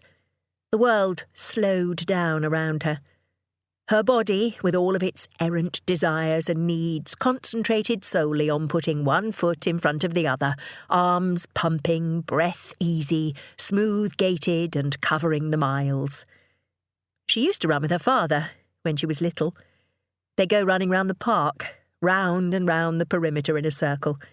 Her father bought her proper running shoes in blue and red and silver, and they both wore matching Superman T-shirts. Her little legs would get tired, but it seemed like her father could run forever.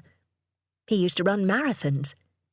When she got a stitch, he would scoop her up onto his shoulders and she would laugh, holding her arms up to try to touch the leaves of the trees. That was one of the ways she remembered him best.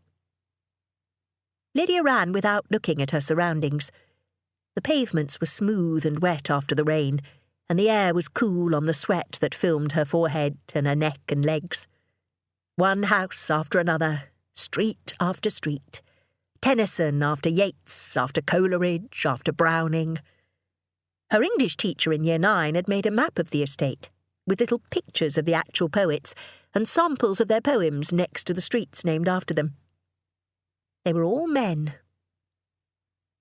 If she could tell her father about how she felt, he would know what to say. He would know what to do. Her father would understand. He wouldn't try to pretend that everything was happy, or ask for reassurance that she was okay and everyone was normal. He would take her running, and he would lift her up to brush the leaves. And she was not looking at her surroundings, but her legs knew she was thinking of her father. They carried her past the houses into a tunnel of trees. The road inclined upwards slightly, and the air was hushed and cool. And then there was the bridge. She liked running here sometimes. Her mother avoided it, didn't even drive over it, would go miles out of her way. But Lydia thought it was peaceful. She stopped, breathing fast, and took her earbuds out. The bridge went over a railway cutting. The sides were steep and covered with green, sloping down to the gravel bottom, where 4 sets of tracks pointed in either direction. In the distance was a bridge just like this one, an arch of red brick with black iron railings. It was quiet here. Something about how the cutting was made, or maybe the trees around it, meant that the normal neighbourhood sounds didn't penetrate. Lydia put her hand on the railing and stretched, holding one leg bent behind her with her hand to ease out tightness in her quadriceps. She read the metal plaque attached to the bridge. In memory of Dr. Stephen Levinson, 3/9/1970 to 10/6/2005. The plaque was going slightly green at the edges. She stretched her other leg and ran her fingers over the words. She'd done it so often, over the years, that she could read it with her eyes closed. "I love her, Dad," she whispered. "I don't know how to let her go." Lydia brushed her palm over the plaque again, looked out over the open air, the empty space between one bridge and the other, waiting for an answer that didn't come. She thought about the book she had borrowed from Granny Honor's room this afternoon, the familiarity of the writing in it. Was it, as she suspected, a part of her father's story? Was it something that could help her understand what to do? Lydia lingered on the bridge, rubbing the words, until a train rushed by below her and disturbed the silence, and then she turned and started running again. She ran fast enough so that her lungs burned and she didn't have to feel her heart. Chapter 19. Honor. "Turn it, Granny Honor! Look!" Oscar reached over and pushed her plate around. The lasagna appeared in the bottom of her field of vision. "Oscar, keep your hands to yourself at the table, please," said Joe. Honor merely nodded at the child, tacit thanks, and began to eat. "I'm going out right after tea," announced Joe. "It's your parents' evening, Lydia, so I'll need you to stay in to look after Oscar and Iris." There was a challenge in Joe's voice, as if she were anticipating an argument from her daughter.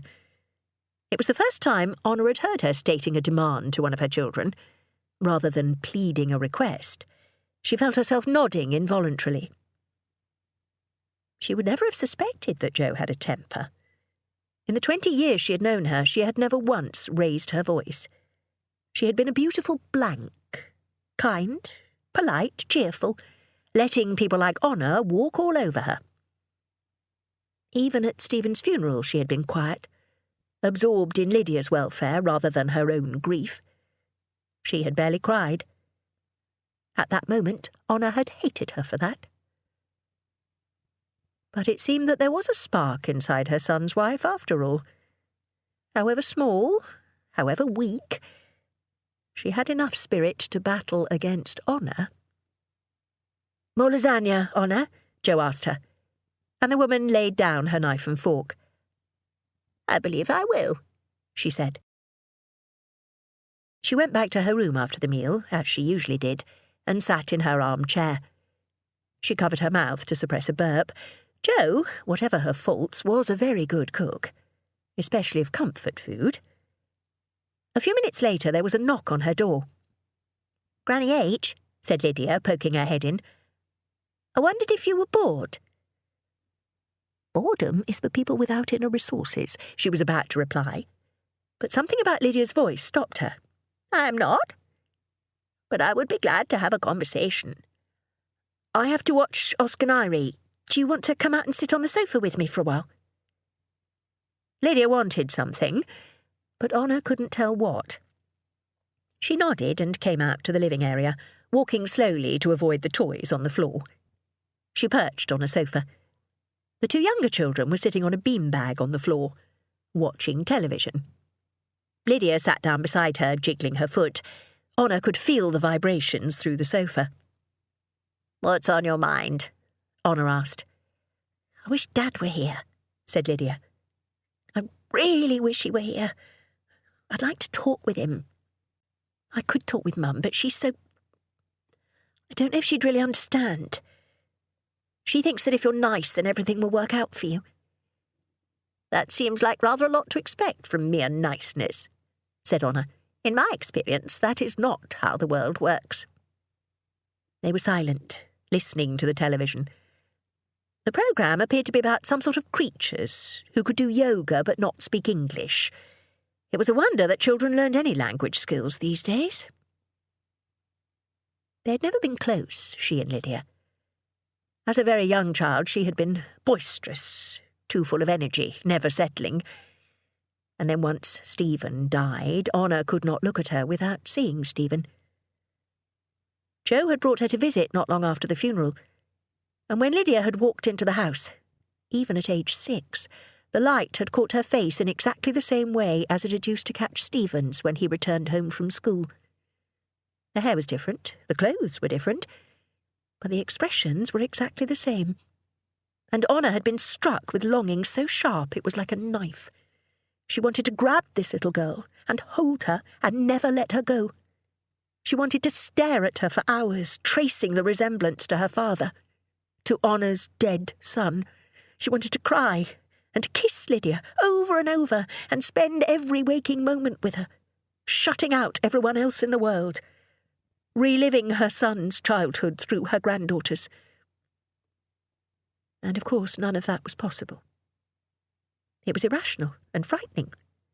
It was unreasoned love, far too close to loss, the same way she had loved Stephen and, at one time, Paul. So Honor withdrew.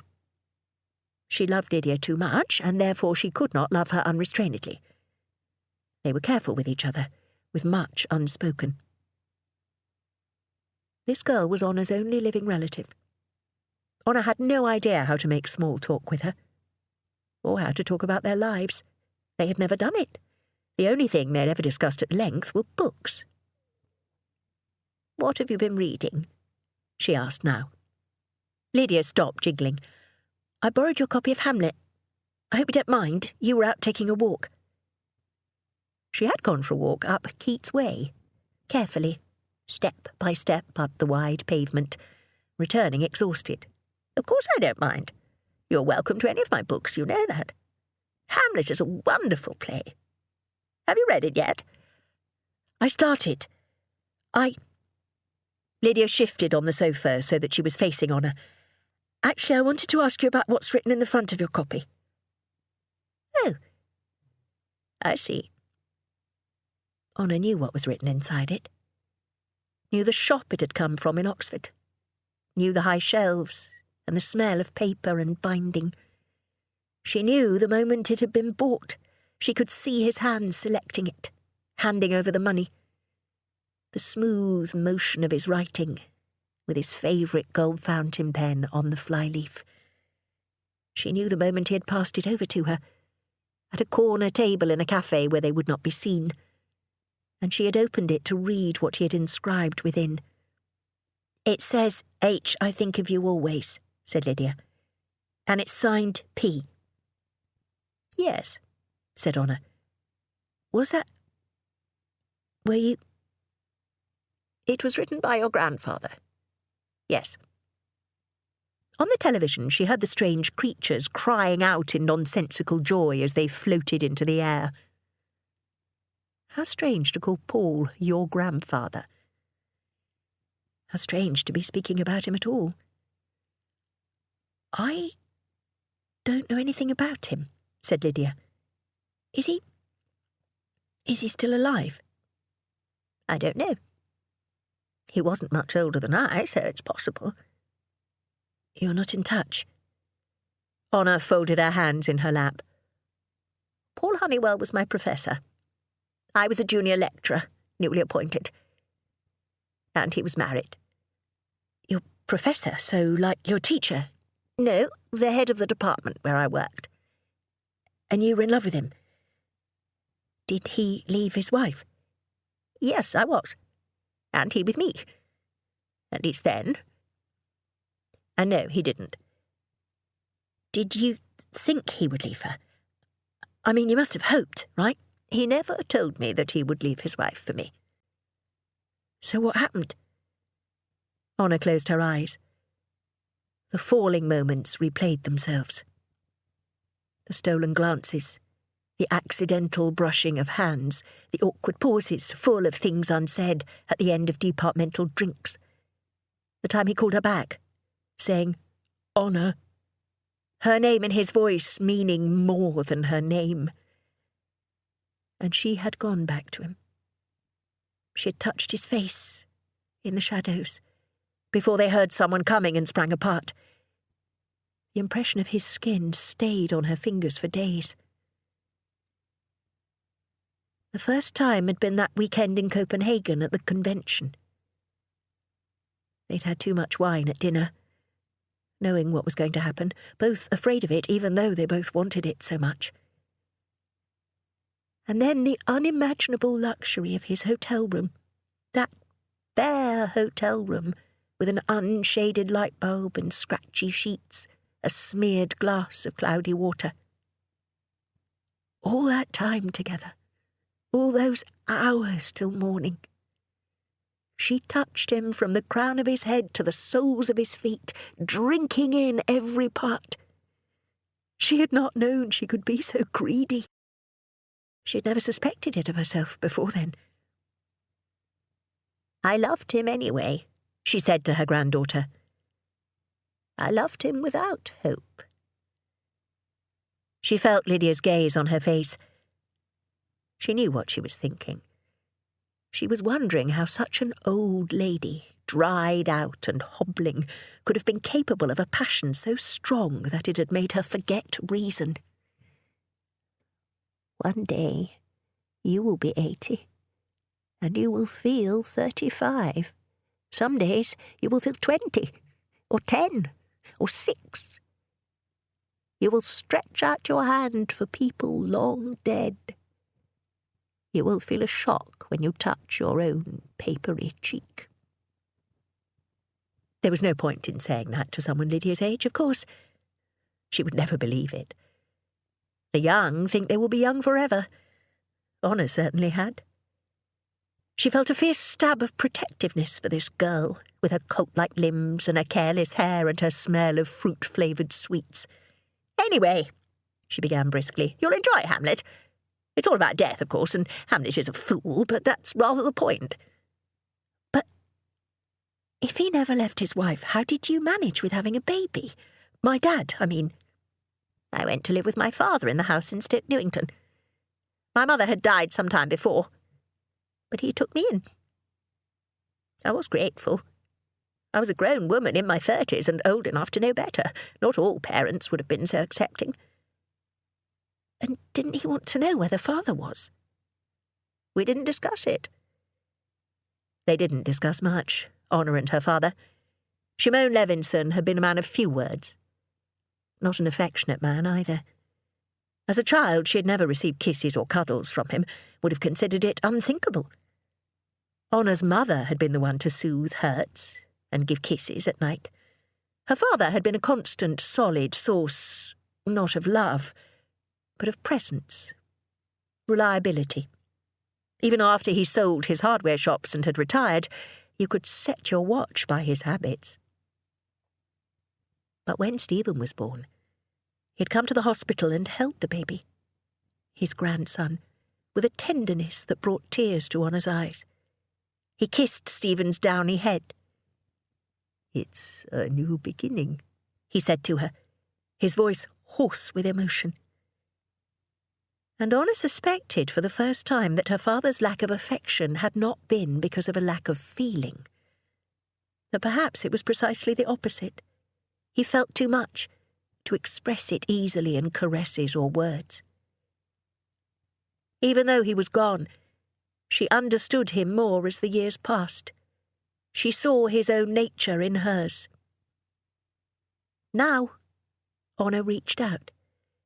She touched Lydia's hand, and she took it into her own, the soft, unblemished skin, halfway between a child's and a woman's. "We have perhaps not talked enough, you and I," she said. "Was it worth it to love him?" Lydia asked her. "Even knowing what you know now, would you still have done it?" Honor rubbed her thumb against the back of Lydia's hand. She remembered other hands in hers, Paul's and Stephen's, her father's at the end. "I would not have changed anything for the world," she said. Lydia went upstairs to put the children to bed, and Honor stayed on the sofa, thinking about what they had said. She never spoke of Paul to anyone. This was perhaps the first time she had mentioned his name on purpose in 45 years. It was not easy to say aloud. But there was a thread running from Paul through her to Stephen to Lydia. Honor had been raised in a religious family, and although she had discarded those traditions, they had tethered her to the past in a way that she imagined Lydia did not have. Perhaps it was time to speak of him. Perhaps she should have spoken of him long ago, but she had done her best not to think about that. "Why did you never tell me?" Stephen had asked. Honor swallowed, hard. Lydia re-entered the room. Honor could tell by her tread before she saw the movement. I have these," the girl said, sitting down beside Honor. She put something in her grandmother's hands, a bundle of paper, perhaps envelopes. Letters. "The handwriting is the same as in your book," Lydia said. "That's what made me think, but I couldn't remember where I put them." Honor sifted them in her hands. She moved them and held them to the light. She could see Paul's handwriting on them. Every one of them. Firm, thick black strokes writing out Stephen's name and address. The address in Brickham, the house Stephen and Joe had lived in when he was lecturing at the university here. "They haven't been opened," Honor said. "No," said Lydia. "I didn't know who they were from. Are they from his father, do you think? My grandfather? The return address is in California." "Yes."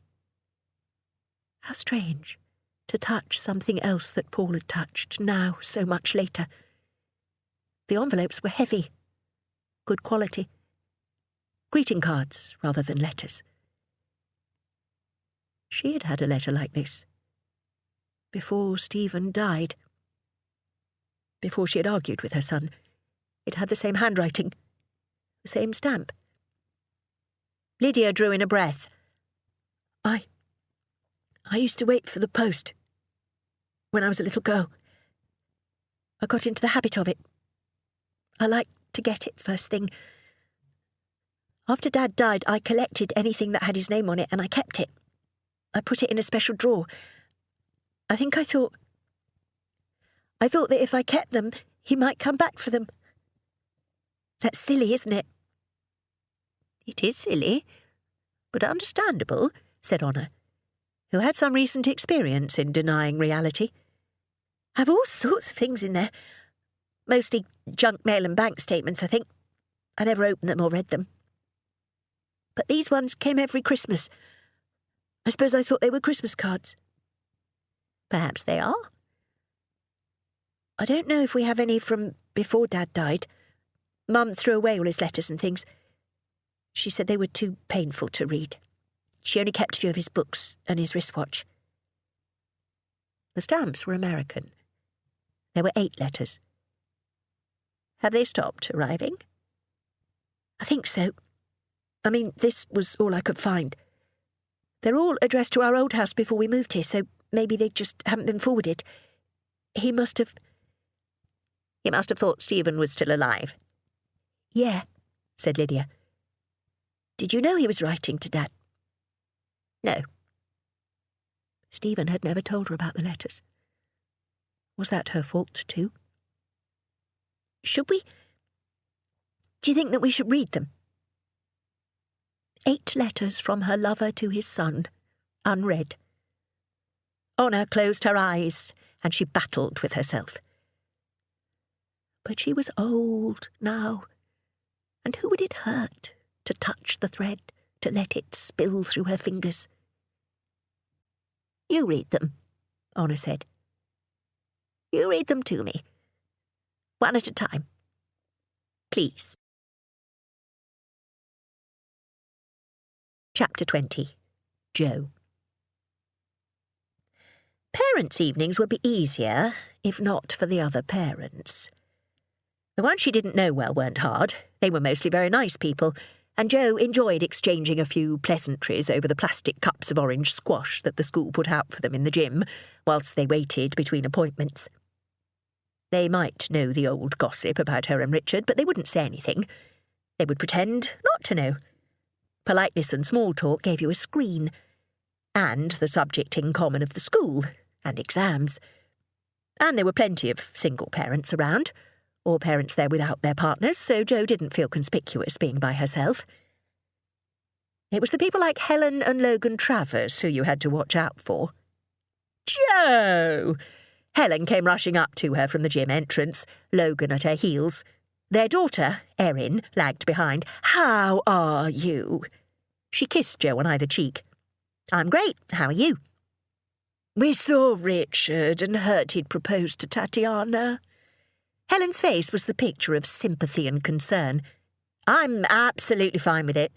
Iris is excited about being a bridesmaid. And how is Lydia coping? Lydia probably thinks good riddance, and I can't much blame her. Lydia's coping really well, thanks. It must be so hard to lose 2 father figures like that. Lydia misses her father, of course. We both do. And you must be lonely. I don't really have a chance to get lonely with the children, and Lydia's grandmother is staying with us for the moment too, while she recovers from surgery. Her grandmother, you are a saint. I think of you often, Jo. I'm so sorry I've been so busy. We must get together for dinner soon, said Logan. We have a friend or two you might like to meet. They'd used to have dinner parties together, before Richard left. Sometimes their daughter Erin and Lydia would have a sleepover too. Jo pictured what it would be like now, sitting next to one of Logan's friends, a divorcee or confirmed bachelor who would be no more interested in matchmaking than she herself would be. He would, of course, have been prepped by Logan and Helen about the sad breakdown of her marriage. Yes, she said, we must. Hello, Erin, how are you? Fine, said Erin loudly. She was wearing tracksuit bottoms, slung low enough to show the top of her pants, and she was staring straight at Jo with a strange smile on her face. At least it was good to know that Lydia wasn't the only teenager who acted weird sometimes. Erin's doing ever so well, Helen said. We were thrilled with her predicted grades. Lydia's must be wonderful too. So much to live up to. Isn't she with you? She's looking after her brother and sister. I've only seen the English and French teachers, but so far so good. Come along, darling, Helen said. We've got Mr. Treadwell now. I have no idea why we have to have conferences with the PE teachers. Lovely to see you, Jo. Let's set a date for dinner, yes? Of course, Jo said, making a mental resolution not to answer the phone if Helen rang. But she wouldn't ring. And if she did, Jo would answer. She checked the slip of paper with her appointments on it. The school ran their parent-teacher evenings like a production line, with the teachers arranged in the gym and the dining hall, behind rows of desks, and a bell ringing to signal the end of each appointment. She had geography next, with Mr. Graham, who was also Lydia's new tutor since Miss Wheeler had left at Christmas. According to the little map she had, he was sitting in the back right corner of the dining hall. She headed over, so she'd be on time. She looked around for Avril's mum, but, as usual, she didn't see her. Mrs. Toller had only come to 1 or 2 parents' evenings in their secondary school career so far. In fact, that was one of the few times that Jo had actually met her. Often Avril helped Lydia babysit while Jo went to the school, But tonight she hadn't turned up, and Lydia had snapped Joe's head off when she commented on it. Joe had thought maybe that Avril was with her mum instead. It was an important parents' evening, the last one before the girls started their GCSE exams. But there was no sign of her. Joe frowned. There was something wrong there. All the meals Avril had at their house, all the time she spent with them. Not that Joe minded at all. She loved Avril. She was like another daughter, at times distinctly more pleasant to her than her own daughter was. But Joe worried about her. It was clear she wasn't getting what she needed at home if she spent so much time at their house. And yet she couldn't broach the subject. Avril deflected it. And so did Lydia. She resolved to try again when she had the chance. She respected Avril's boundaries, but Avril was still a child. She needed someone looking after her. Geography was over by the serving hatches. The air smelled of cabbage and chip fat, the same smell Jo remembered from her own school dining hall. Teenagers these days seem so complicated, so much more sophisticated than Jo had been. But some things at least never changed. Chips for school dinners. The bell rang, and Jo made her way towards the back of the room, where a couple were just leaving a desk occupied by a man in a blue suit with glasses and curly brown hair. It was Marcus. He hadn't looked up yet.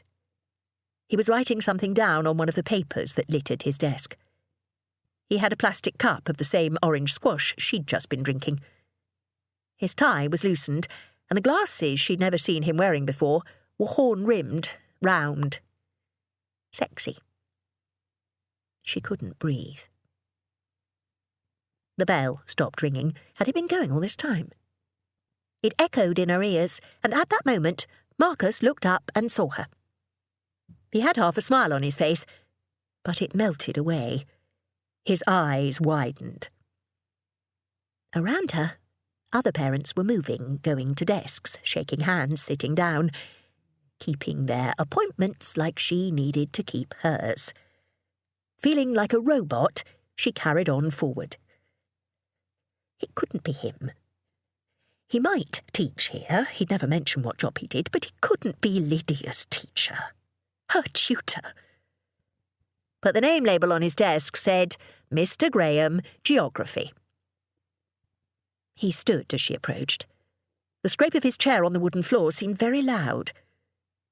He cleared his throat and checked the list on his desk. You're Lydia's mother? She nodded. He started to hold out his hand, but then he seemed to think better of it. Why, don't you sit down? There was a patch of pink on each of his cheeks.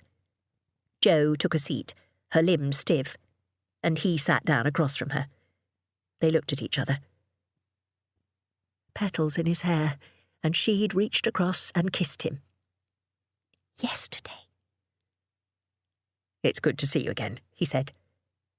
How? She began, and needed to swallow. How is Lydia doing in geography? She's fine.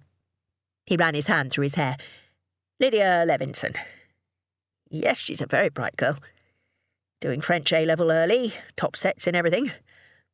Obviously I haven't been teaching her for long, but she shows definite aptitude for the subject, and she's doing well across the board. Wants to go to Cambridge, she says. Yes, like her father did. Jo, I didn't know you were her mother. I didn't know you worked here. Yes, since I started here at Christmas. The taste of his lips, damp with rain. So, is there anything I can do to support Lydia at home? She had already asked the same question of the English and French teachers. Well, with the exams coming up, obviously she needs to revise, and she could do with a bit more focus, especially lately. I'm not surprised if Avril's in the class with her. The two of them chat constantly. They're best friends. That might be it. Yeah, maybe. Are you all right, Jo? Fine, thank you. Because yesterday I didn't mean... He glanced around the room, seemingly remembering their surroundings. Would you like to see her mock results? He shuffled papers. She looked at the page he passed over to her, but couldn't understand the figures on it. What are you predicting for her in geography? We're hoping for an A star if she keeps her focus. He met her eyes again, and then looked back down at the paper. Of course, that's easier said than done. I understand. Where was the bell? Jo twisted her damp hands together. Jo, the bell went. She stood. Well, thank you. I'll talk to Lydia about paying more attention in lessons. He scrambled to his feet as well. Yes, right, thank you. I'll, see you. She nodded again and fled. She was still a wreck when she got home. Oscar and Iris were watching Rastermouse in their pyjamas, and Lydia and Honor were sitting on the sofa together, apparently looking at Christmas cards. Normally this bit of family harmony would please her, but she felt shaky inside and desperately humiliated and wanted nothing more than a very large glass of wine. Lydia jumped up as soon as Jo came in. "I'm going out," she said. Honor stood and began to make her way back to her room, the cards under her arm. The wine would have to wait. Jo sat on the carpet, pulled Iris onto her lap, and watched Rastermouse with her and Oscar. The storyline about missing cheese did nothing to distract her from her thoughts. Nor did bedtime stories, or tucking in, or kisses. She did it all on autopilot. By the time she'd come downstairs to the kitchen and poured a large glass of Pinot Grigio, she had resolved 2 things. No, 3. First, she would be friendly and breezy with Marcus. He was her neighbour and Lydia's teacher, so she couldn't ignore him completely, but she would be distant. She would not linger in the garden, or gaze out of her kitchen window, or take him up on his offer of a cup of tea, if he were polite enough to make it again, which was unlikely, to say the least. Second, she would not refer to what had happened between them in the garden. And third, she would never ever kiss another man ever again. Ever. She gulped her wine to cement her decision and laid her forehead on the table. She jumped when there was a knock at the back door. Lydia had returned already and forgotten her keys, she thought. But when she opened the door, it was Marcus. He'd taken off his suit jacket and his tie, but he still had his glasses on. Her heart and stomach did a massive leap. "Hi," he said. "Can we talk?" "Come in."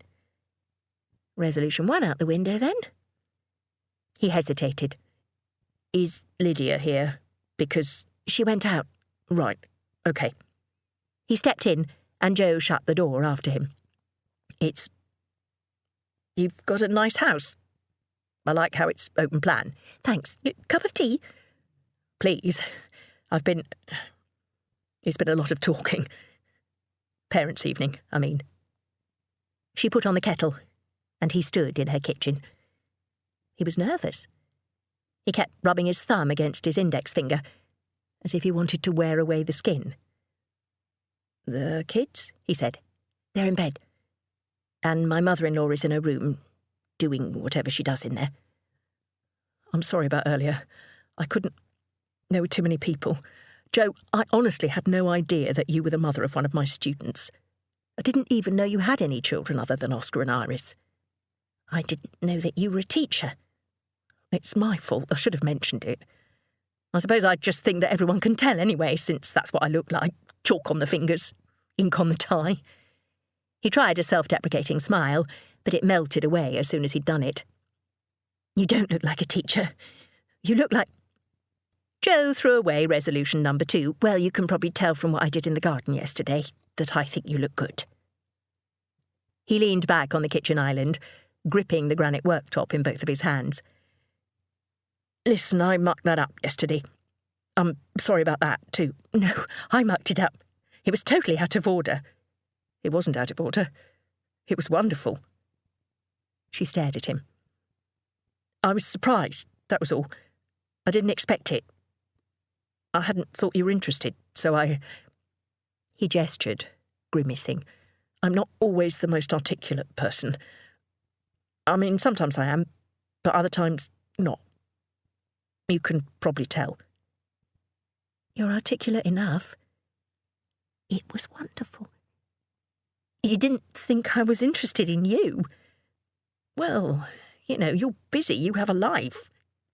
And you're beautiful, and you've probably had your fair share of random blokes coming on to you. And the lecherous neighbour is such a cliché, so... He shrugged. And then you kissed me out of the blue, and I was surprised, and I blew it. I'm sorry. She couldn't quite process this. You blew it? Wait, are you saying you're attracted to me? Yeah, of course I am. And also, I like you a lot. The kettle boiled. She ignored it. Marcus Graham, geography teacher, adorable in glasses and a shirt that could do with an iron, liked her. Was standing in her kitchen, looking at her, liking her. But you can't, she said helplessly. How old are you? 25? You can't have been teaching for very long. I'm 29. I've been teaching for 7 years. This is my second school. I'm head of department. Does that even matter? I'm 40, Marcus. I have 3 children. So? So? It's impossible. I could practically be your mother. No, believe me, you couldn't. His smile this time was slightly crooked. Sexy. She found it quite difficult to breathe. But you're my daughter's teacher. Marcus took a deep breath. His hands tightened on the granite. Yes, that's a problem. I mean, could you get sacked for that? For fancying you rotten? I don't think I can get in trouble for inappropriate thoughts about a student's mother.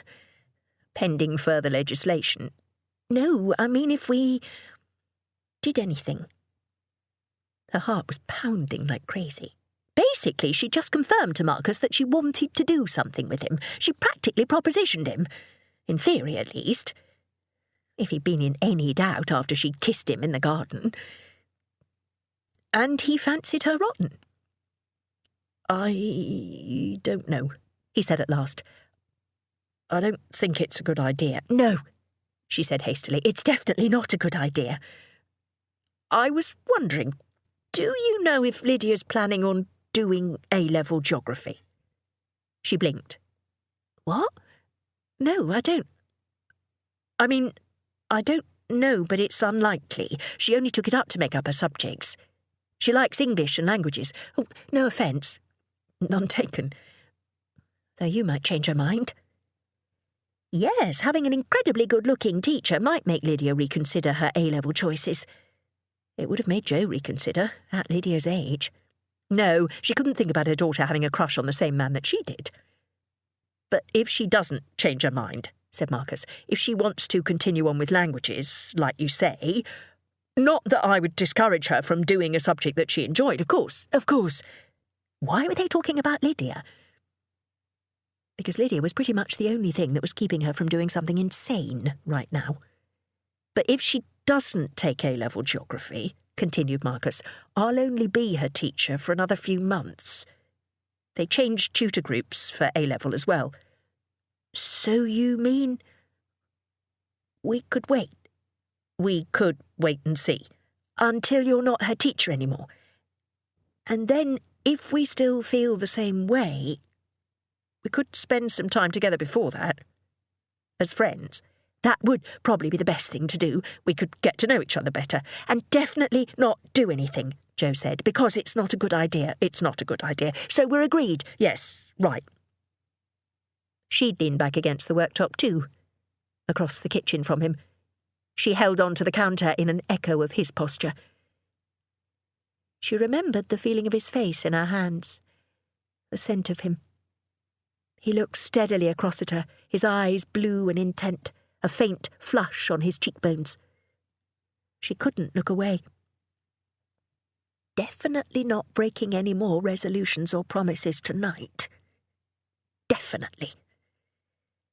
They met each other halfway across the kitchen, his hands in her hair, hers on his face, their mouths pressing together. She'd been remembering his taste since yesterday, but he tasted better. His mouth was hotter, and he held her to him and kissed her as if he couldn't get enough. He felt so alive, his kisses full of a passion she barely remembered as being possible. His tongue touched hers, and she moaned without meaning to. She didn't know they were walking backwards until she came up against the kitchen cabinets. He could get closer this way, her breasts pressed against his chest, and his groin fitted into her.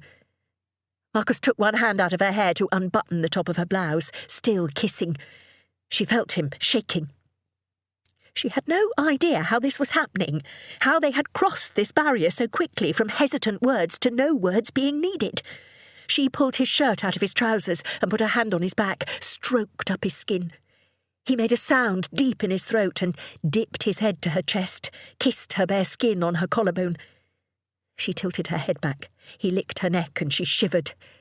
"It's a bad idea," he whispered against her. She could feel her pulse on his lips. End of CD 5. CD 6. Honor in the next room. Oscar and Iris asleep upstairs. "Not here," she said, and he paused, retreated half a step from her. They stared each other in the face. His eyes were wide, unfocused, glasses crooked, his mouth open, breath coming fast. He looked shaken, as if he had been given news of some calamity. The front door opened. "Lydia," she whispered. "Shit!" He released her and frantically began tucking in his shirt. "Out the back door!" She pushed him. He went. Jo straightened her skirt, buttoned her blouse, ran her fingers through her hair, rubbed the back of her mouth with her hand. She felt his hands on her, his lips on her skin. She turned to the sink and washed her hands, listening. Lydia's footsteps went upstairs and faded to the top of the house. Jo's legs were trembling. She could taste Marcus on her tongue. What had she done? He was gone now, and she could think. This was not the sort of thing she did. It wasn't the sort of thing she ever had done. Kissing a stranger with the children in the house, with her mother-in-law in the next room, with her daughter about to come in, kissing her daughter's teacher. She was going insane. And what would she say? How would she act when she saw him again? How did you act? Cool, adult, as if this sort of thing happened all the time. Grown up and careless and worldly wise. She wasn't worldly wise. She'd been married twice and had 3 children, and she had absolutely no idea. Jo tiptoed to the back door and opened it. She wanted fresh air. She wanted to see the gap in the hedge, see the wall of his house, and think about what on earth she'd say when she saw him again by chance tomorrow or the next day. Had they crossed some barrier now? Or was that it? Had they kissed, and now it was finished?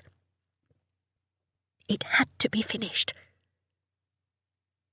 Marcus was just outside the door, close enough so that she bumped into him. He steadied her.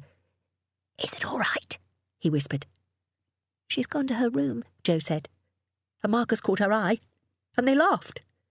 He fell against the wall, and she leaned on him, her head on his chest. He put his arm around her. His heart was beating hard. "That was amazing," he said. "It was." She breathed in his scent. Was this playing it cool? Was this finishing it? I didn't expect that. I didn't either. And we agreed not to. But I'm glad we did.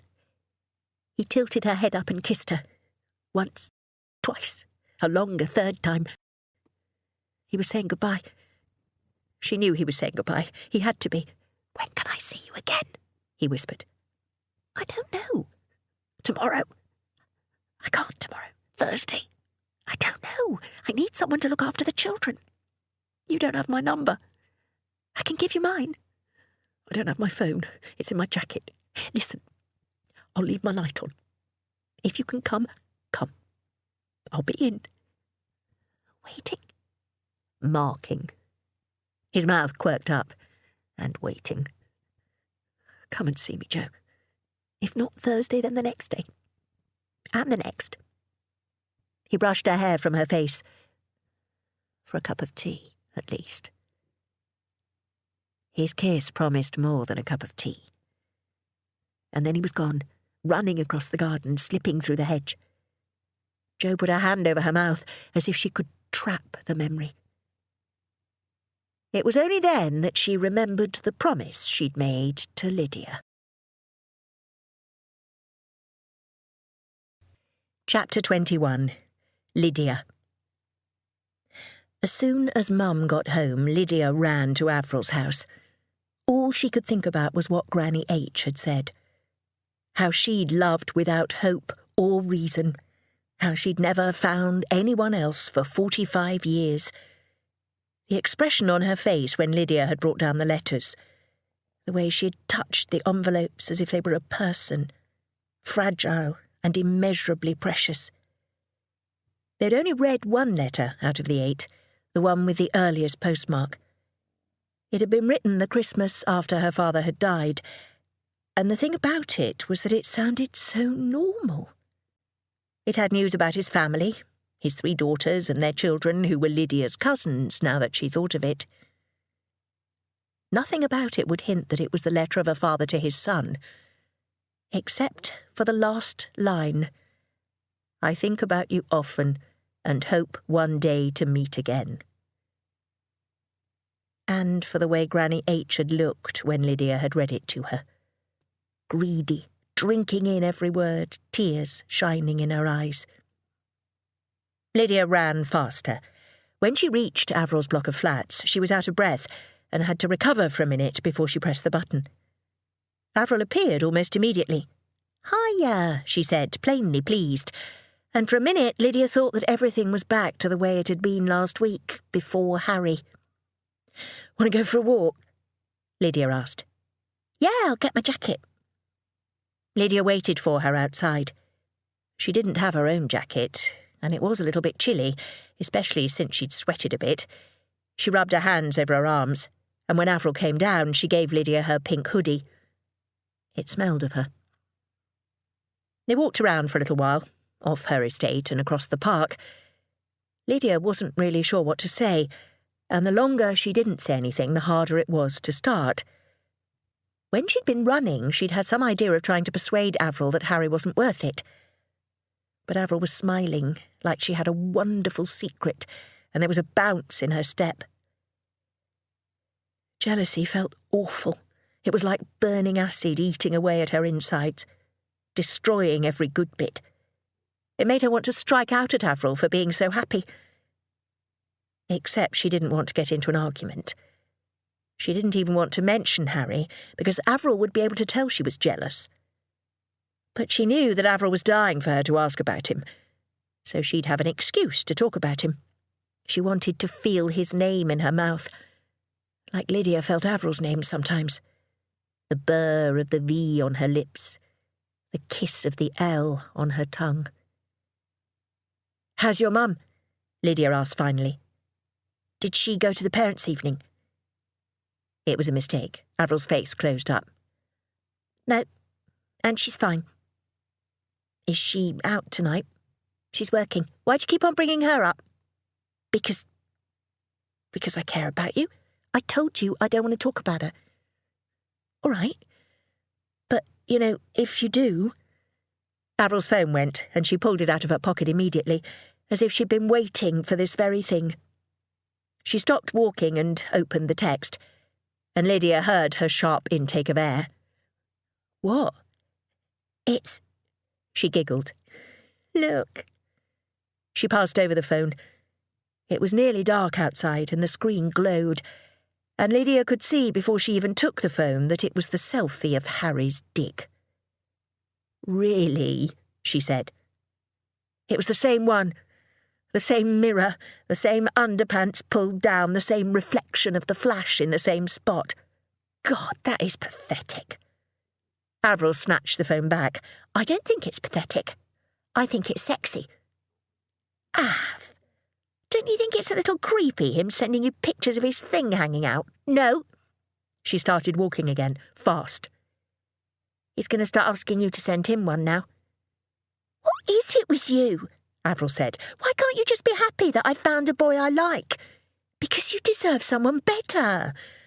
Harry isn't serious about you. He can't be serious about anybody. And how can you possibly know that? Because he what, Lydia? Because you don't like him for some reason. Because you do like him, but you blew it and now he likes me instead. Because he sent me the same picture that he just sent you. Avril stopped. When? A couple of weeks ago. You didn't tell me. I didn't think it was important. I didn't know then that it was his go-to pic for sending to all the ladies. Show me. I deleted it. Avril shook her head. I don't believe you. Why would I make that up? Like I said, because you're jealous. Lydia was so jealous she felt like dying. I'm not jealous. I just don't think he's good enough for you, that's all. Lydia, everyone wants Harry Carter. Everyone. He's the fittest boy in the whole school. In what way could he possibly be not good enough for me? Because he wasn't good enough for you? Or was he only not good enough for you as long as no one else had him? I don't think you can trust him. I can't trust him! You lied to me. I didn't lie, either you lied when you got the picture or you're lying to me now. Think about it, Lydia said desperately. You don't know anything about him. Not really. And you deserve someone who really loves you. Who you really trust. Can you picture telling Harry about your mum? Avril whirled around. I told you I don't want to talk about my mum, she said, yelling it, practically screaming it. I just want to be normal. Just normal, like everyone else, with a real boyfriend and a normal life. Why can't you let me have that? Why can't you be happy for me? And then she ran off, and Lydia was so shocked that she couldn't follow her. Chapter 22. Honor. Honor was incandescent with rage. She fumbled under the sink for the bleach and the sieve and the cleaning rags, and found them by feel. Right here in the kitchen. The heart of home, the place where Jo fed her children, open to the rest of the house. Honor had heard the voices and the gasps, the panicked shuffle as the lover, whoever he was, scrambled out through the back door before being caught. Her window was open, and she heard the whispered conversation afterwards, the laughter. She couldn't make out all of the words, but it was enough. How long had it been going on, she wondered? Jo pretending to be the perfect mother, centering everything around her children and her home, even taking in her elderly mother-in-law, while all the time she was leading a double life, snatching stolen moments with her lover. Honor began by scrubbing the table. It was covered in an oilcloth in a pretty spotted pattern. She hadn't emerged for breakfast this morning. She wouldn't have been able to face eating in this kitchen, at least not with Jo in the same room. By feel, she cleaned the entire surface of the table, and then started on the work surfaces. Jo was the type of woman who always needed a man in her life. Honor had known it from the minute she'd met her. She had no career, no interests, no intellectual pursuits. She'd been a waitress, for God's sake, until she found Stephen and become a housewife. She needed a man for her definition, for her direction. A limp noodle of a woman, weak and nice and pleasant and pretty, waiting for a Prince Charming to come along and rescue her. Honor had known hundreds of girls like her.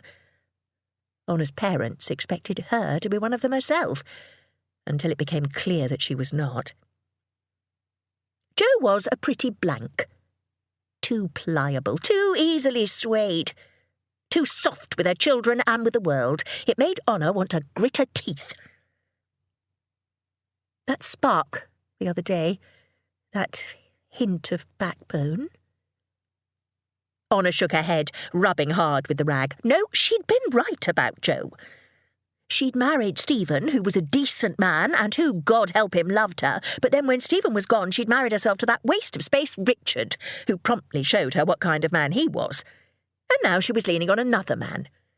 She'd move him in soon, or move herself and her children in with him, and the whole story would start again.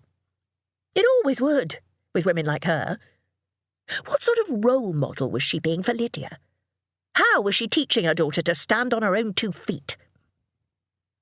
She felt her way to the sink and rinsed out the rag. The smell of lemon cleanser brought her back to reality. It was a large kitchen, much larger than Honor's. There were vast plains of surfaces to clean. Jo didn't appear to have a cleaner, or at least one hadn't shown up yet. She seemed to take care of everything herself. Most evenings, Honor could hear her scurrying around, catching up on laundry and housework, tidying the toys that seemed to multiply overnight. She had mowed the lawn the other day. First the front and then the back. With a new husband, she could afford a cleaner, Honor muttered, making a vicious swipe at the toaster.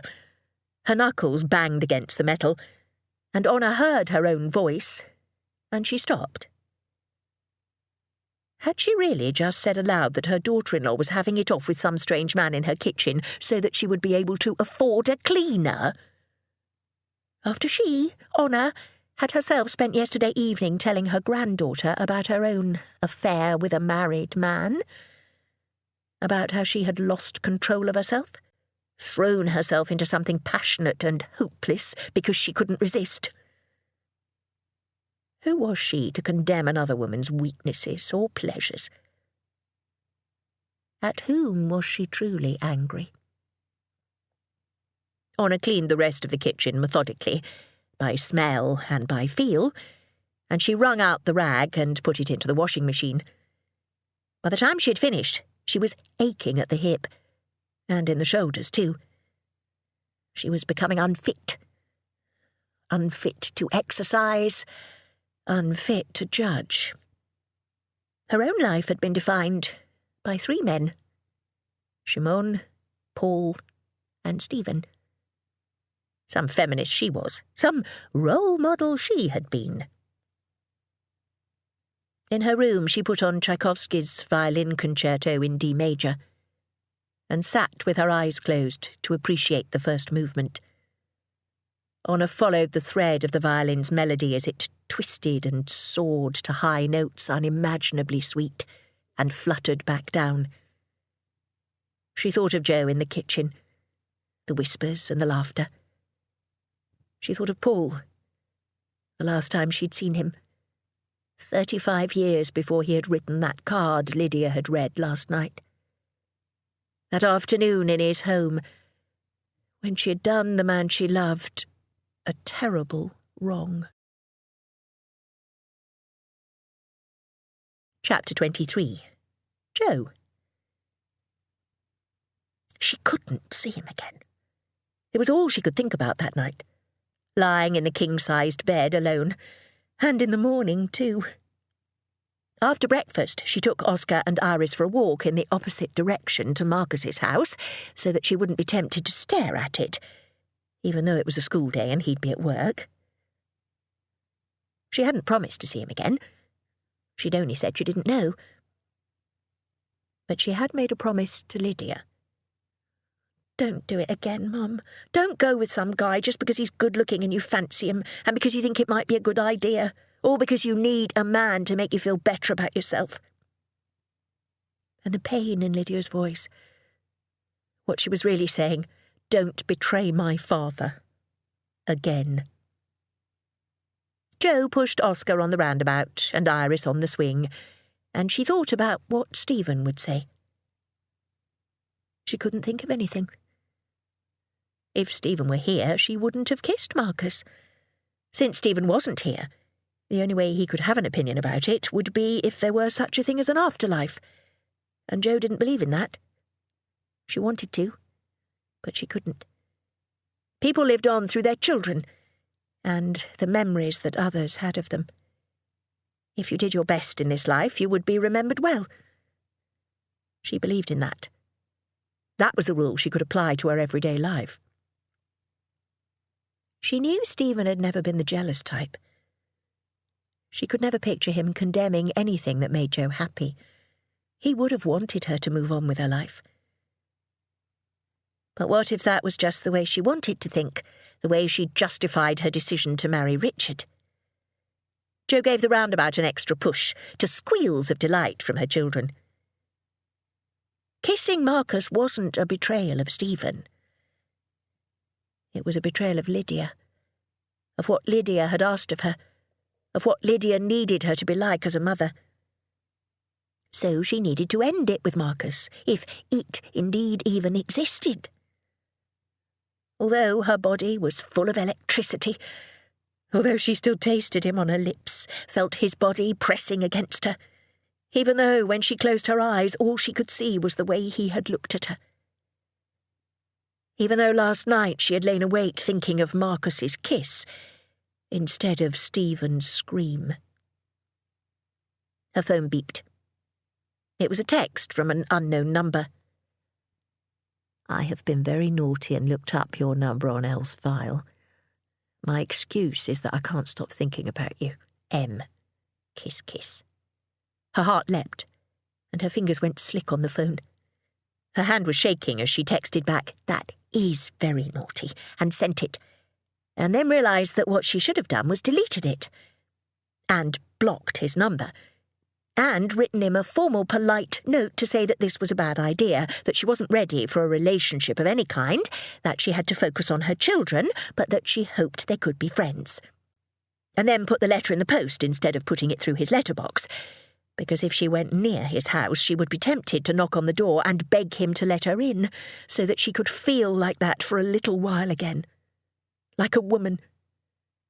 Like someone worthy of being seen. The text came back seconds later. I want to kiss you. Her children laughed and waved and went round and round. Jo's heart pounded, and her fingers worked by themselves to form the words, "Me too," and send them to where he was. Real and solid, less than a mile away, in a classroom or a staff room, thinking about kissing her. "Push, Mummy!" She pushed. There were other mothers in the park.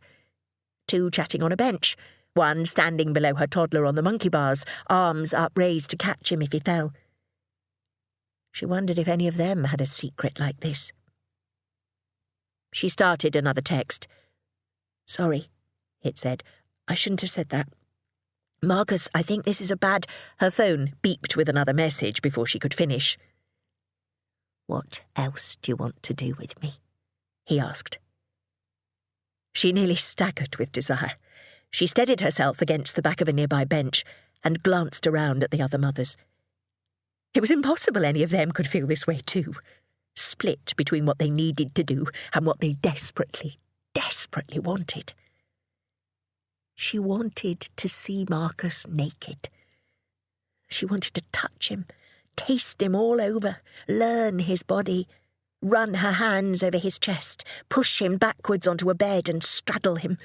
She wanted him to look up into her face and see her, not the mother in the park pushing children round and round and round again, not the housewife with her arms full of laundry and toys, but her, the part of her deep inside who wanted, who was still hungry to find out more, to experience everything.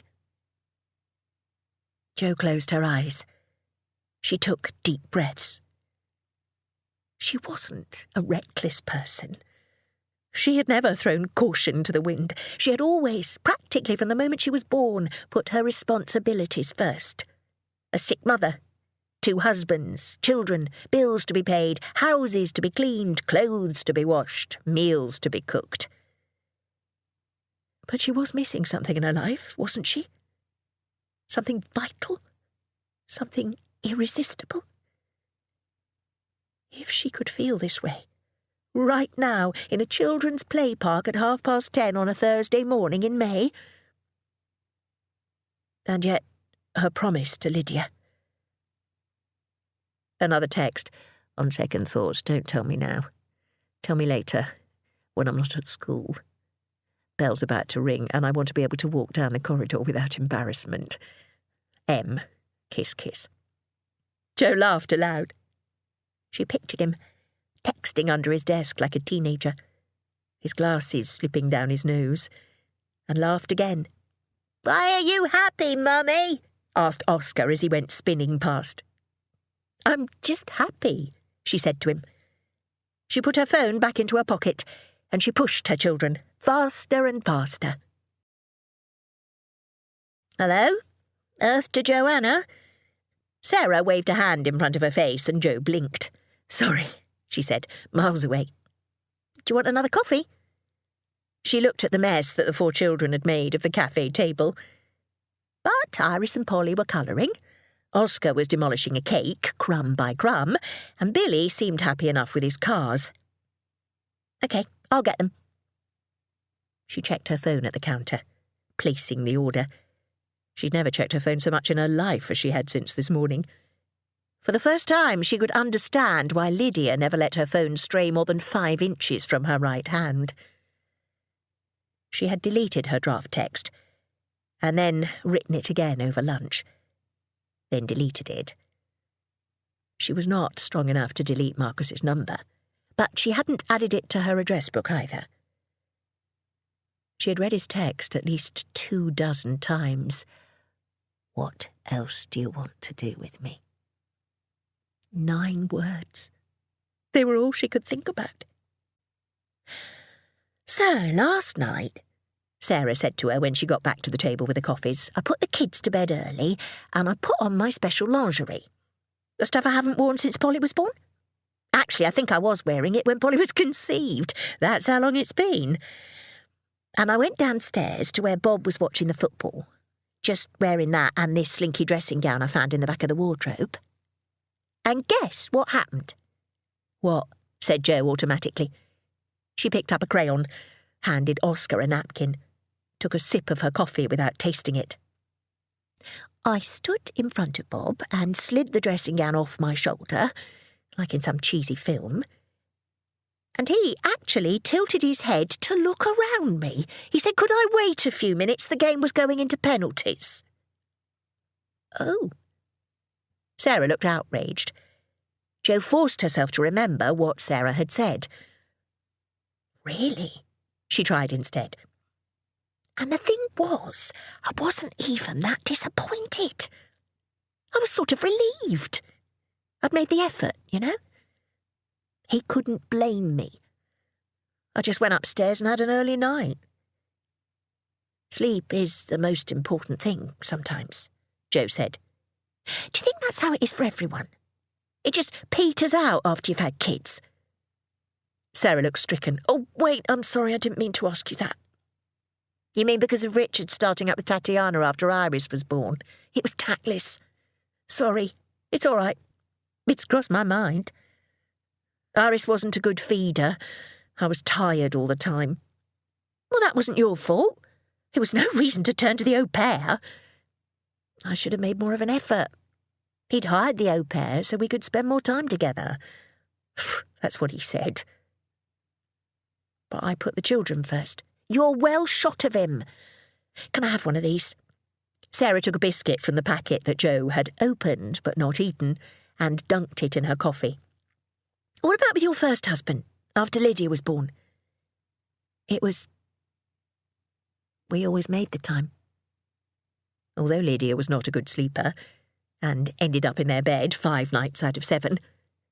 He was working all hours, writing lecture notes, articles. Then there were the black hole days, when Stephen was in the house but not present, lost in his own world of pain. But sometimes there was an hour they could snatch on a weekend, when Lydia was napping. Sometimes they fell asleep, limbs entwined, and only woke up when their daughter crawled between them. If she had known what was going to happen, how little time she had left with Stephen, she would have given up all of her sleep to be with him. It was good, she added, feeling the need to defend Stephen. But against what? It must be easier with only one child. Stephen was wonderful, she said. There was never enough time, though. And then he was gone. Sarah nodded. OK, point taken, she said, though Jo hadn't been trying to make a point. I'll try again with Bob. Billy, can you not drive your cars through Oscar's cake, please? Anyway, speaking of which, have you seen the hot neighbour recently? Jo's face flushed. Sarah leaned forward. What? Oh, he is sending me texts saying he is thinking about me. He wants to kiss me. It turns out he is Lydia's teacher. No! What a disappointment! I know. She took a hasty drink of her coffee and scalded her mouth. Ow! Sarah passed her a plastic beaker of water, smeared with child's fingerprints. I thought he was at the very least a hot gardener. He's a geography teacher, and also Lydia's tutor. I met him at her parents' evening. Damn! Still, at least it must have made parents' evening more interesting, to have some eye candy to look at. Did you introduce yourself as his incredibly single neighbour? We mostly talked about Lydia. Why was she lying to Sarah about this? I have a great idea, she said suddenly. Let's go lingerie shopping after this. Splash out a little. Buy something that makes us feel pretty. Sarah laughed. With this lot? I don't feel like spending the next 2 hours untangling Billy from bras, thank you. Right, yeah, good point. Secretly, she touched her phone in her pocket. That night, after the children were in bed, when Lydia was revising in her room and Honor was listening to music in hers, Joe stood at her kitchen window looking out. His light was on, as he'd promised. The outdoor light, and a light in the top window of his house, which might be his bedroom. She watched the strip of light between the curtains, hoping to catch a glimpse of him, hoping to catch him looking out at her. God, she was obsessed. It had been a little less than 24 hours, and she thought of nothing but Marcus. What he was doing, whether he was thinking of her. She had deceived her friend, Sarah. She had still not yet sent the text ending it. She knew, to the minute, how long ago he had been in this kitchen with her. She made herself turn away from the window and finish making the cup of tea she'd started. It was going cold already. She brought it upstairs, along with her phone. She was alone now. She'd be able to think straight. She could delete his messages, send him something cool yet friendly, and get on with her life. The master bedroom was much too big for one person, with a king-sized bed, walk-in wardrobes that gaped half empty. The furniture was new, and one side of the bed hardly used. Jo had tried sleeping in the middle, tried sprawling out, but she always ended up on the right-hand side. She was used to taking up little space. After Richard had left, she'd bought some flowered scatter cushions, with the half-formed idea of making the room seem more feminine, more hers. They didn't do much. Sometimes she stayed up later than she should, doing housework, so that she would not have to come up to this room alone. Her phone beeped as soon as she sat on the bed. Safe now. Are the kids in bed? Did you have a good day? M. Kiss, kiss. Her bedroom was above the kitchen. She went to the window, opened it. From this vantage point, she could see the end of his bed. A blue duvet cover. Nothing else. This has to stop, she texted, and deleted. I promised Lydia. I hardly know you. You're young enough to... She held the button down, watching the words disappearing letter by letter. Jo swallowed and spelled out the truth instead. I haven't been able to stop thinking about you either, she wrote, and held her breath as she sent it off. It didn't feel like a mistake. It felt the same way as she had felt in that cafe in Cambridge, when Stephen had put down his books and seen her for the first time. No, not the same way. It couldn't be the same way. But she was breathless. Heart pounding, stomach full of fire, feet hardly tethered to the floor.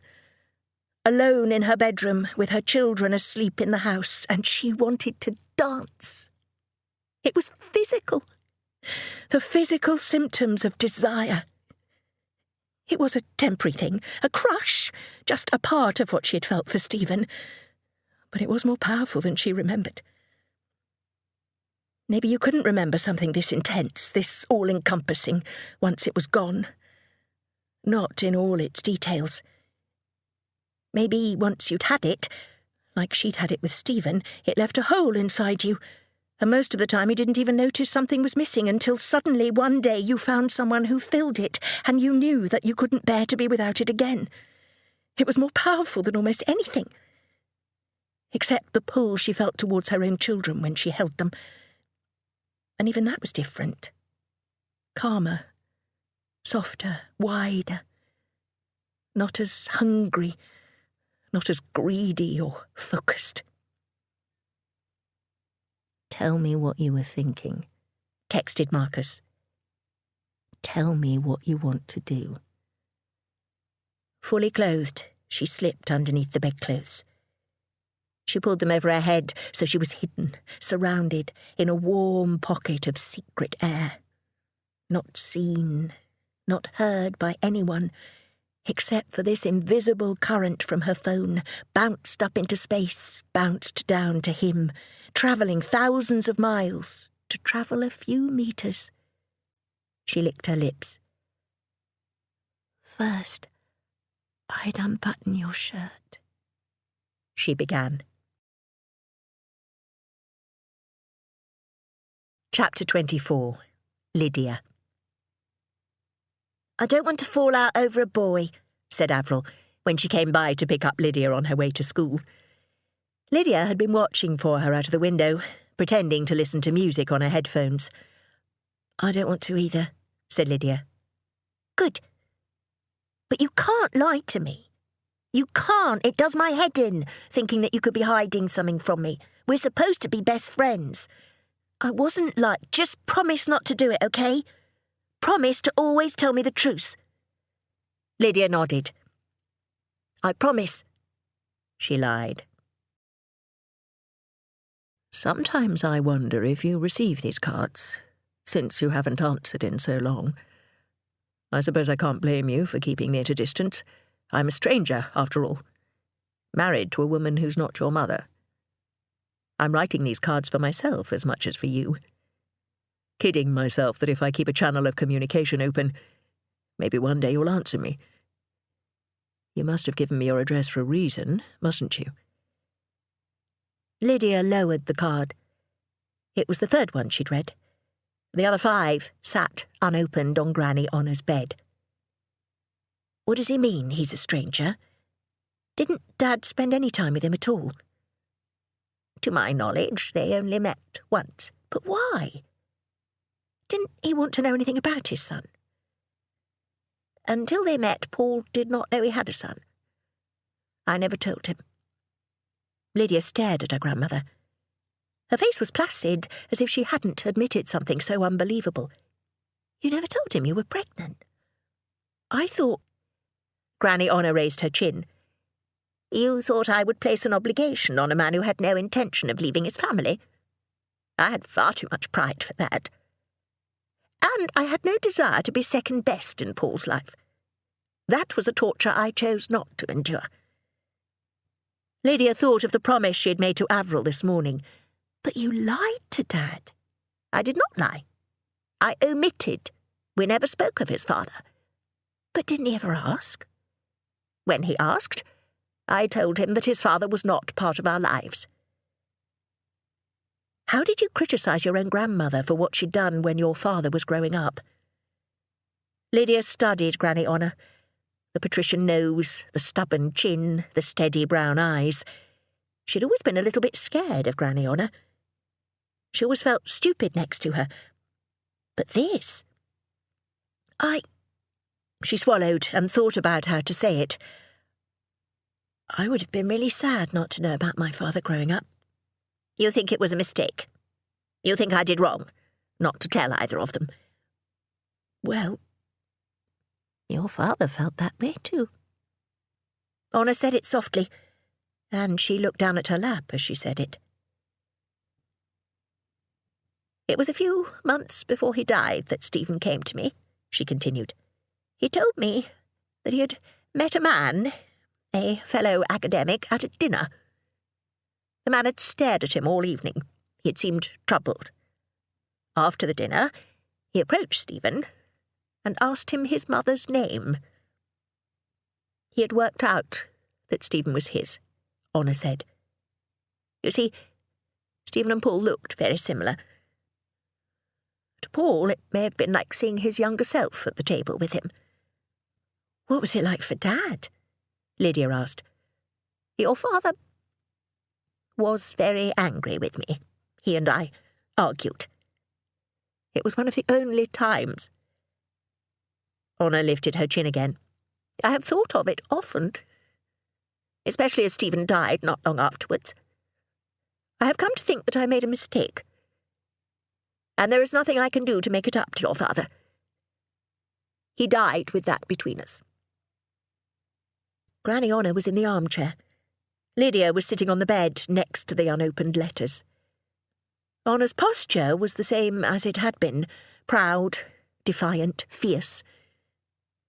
But something glittered in her eyes. It might be unshed tears. If they were sitting together on the sofa, Lydia might have reached out to her grandmother and hugged her. But there was a space between them, and something about Granny Honor's posture forbade her from crossing it. Do you think Dad ever wrote back to him? She asked. I don't know. He may have, before he died. I hate to think of Paul writing and not knowing that Dad is dead. Maybe we should write back to him, Lydia said. There's a return address on the back of the envelope. No, said Honor quickly. But he would probably want to know that Daddy is... What difference can it possibly make? Lydia frowned. She thought it would make quite a bit of difference, personally. But Granny Honor seemed so dead set against it that she didn't pursue it. Paul wrote to me, too, said Granny Honor, softly again. It was about the same time that Stephen and I argued. It must have been because he'd seen Stephen. Don't you know why? Didn't he say in the letter? I burned the letter as soon as I received it. Lydia couldn't imagine ever receiving something from Avril and burning it. She couldn't even leave a text unanswered for long. Why? That chapter in my life was over. But he might have been writing to tell you that he got a divorce, or that his wife was dead. Neither of which was true, according to the letters we're reading now, snapped Honor. It was finished. We have to live with the choices we make, Lydia. Sometimes hope is too painful to contemplate. She stood and walked, in that shuffling way she had now, to the window. Lydia could tell when she was being dismissed. She stood too, and hesitated, looking at her grandmother's narrow back, wondering if she should go to her and touch her shoulder, hug her, and say that she loved her anyway, even if she had kept that secret from Dad. But Granny Honor wasn't acting as if she wanted forgiveness, and anyway, what good would Lydia's forgiveness do? Lydia had only been a little girl when all of this had happened. She put the letter on the bed next to the others and went upstairs to her new room. Sometimes hope is too painful to contemplate. God, Granny Honor had lived a whole lifetime alone. She'd chosen to be by herself because she couldn't stand to hope. She'd cut herself off from the man she loved, and cut her son off too, because she thought the pain would be less that way. Because she only wanted the man she loved if she could have him fully. Was that what was going to happen to Lydia too? She lay down on her bed. It was funny, but when her bedroom had been downstairs, she'd been driven crazy by all the noise. But up here, she could hear nothing at all. It was almost as if she were totally alone. Chapter 25. Honor. Oxford, 1969. Honor has never been to Paul's house before. He invites her whenever he invites the rest of the department, for drinks or the end-of-term barbecue, but she always makes her excuses. Even before they were lovers, she hadn't wanted to see his house and the way he lives. But today is different. Today, she is different. Now she stands on the doorstep, holding a bottle of wine. His house is a 1930s semi-detached in Headington, surrounded by similar houses. The stucco is painted white, and the door is painted pillar-box red. It's not at all the kind of house she's imagined him in. She hears voices through the door before it's opened by a blonde woman wearing a yellow trouser suit. She looks utterly ordinary. His wife. "Hello," she says, smiling. "You must be Honor. You're a bit early. No one else has arrived yet. You can help me put things on skewers if you don't mind." "That will be fine," says Honor automatically. She steps into Paul's house, her lover's house. Wellies and plimsolls are piled up by the door. A collection of Macs hangs from pegs. "Come through to the kitchen and I'll get you a drink. Oh, my name's Wendy, by the way." "I know," says Honor. "It's nice to meet you at last." She follows Wendy through carpeted rooms. There are bookshelves, wallpaper, chintz sofas, striped curtains, flowers in vases, ashtrays on tables. A paperback novel lies open on a chair. A rag doll's feet protrude from underneath a sofa. A model of a Spitfire half completed on a side table. The house smells of coffee and flowers and tobacco, a scent that Honor recognises from Paul's clothes. This could be anyone's house. Anyone's at all. The kitchen is white and yellow, like Wendy. Children's drawings are sellotaped to the cabinets. "I've started on the gin already," Wendy admits, giving Honor a perfectly ordinary smile. "I need a cushion to get through these events. Everyone's so clever, and there are so many politics. You feel you're on the verge of saying the wrong thing all the time. Can I pour you one?" "No, thank you," says Honor. "Water will be fine." Wendy is petite, with a tidy figure and hair tied back into a ponytail. She wears hooped earrings. Wendy fills a glass from the tap and hands it to Honor, and Honor looks at the gold and diamond engagement ring that Wendy is wearing. The ring he chose. He gave it to her and asked her to marry him. It is a perfectly ordinary ring. "I've heard so much about you from Paul," says Wendy. "He says you're absolutely brilliant, one of the finest minds he's ever encountered. I've never heard such praise from him."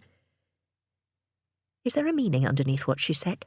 Honor searches Wendy's face, but can't find it.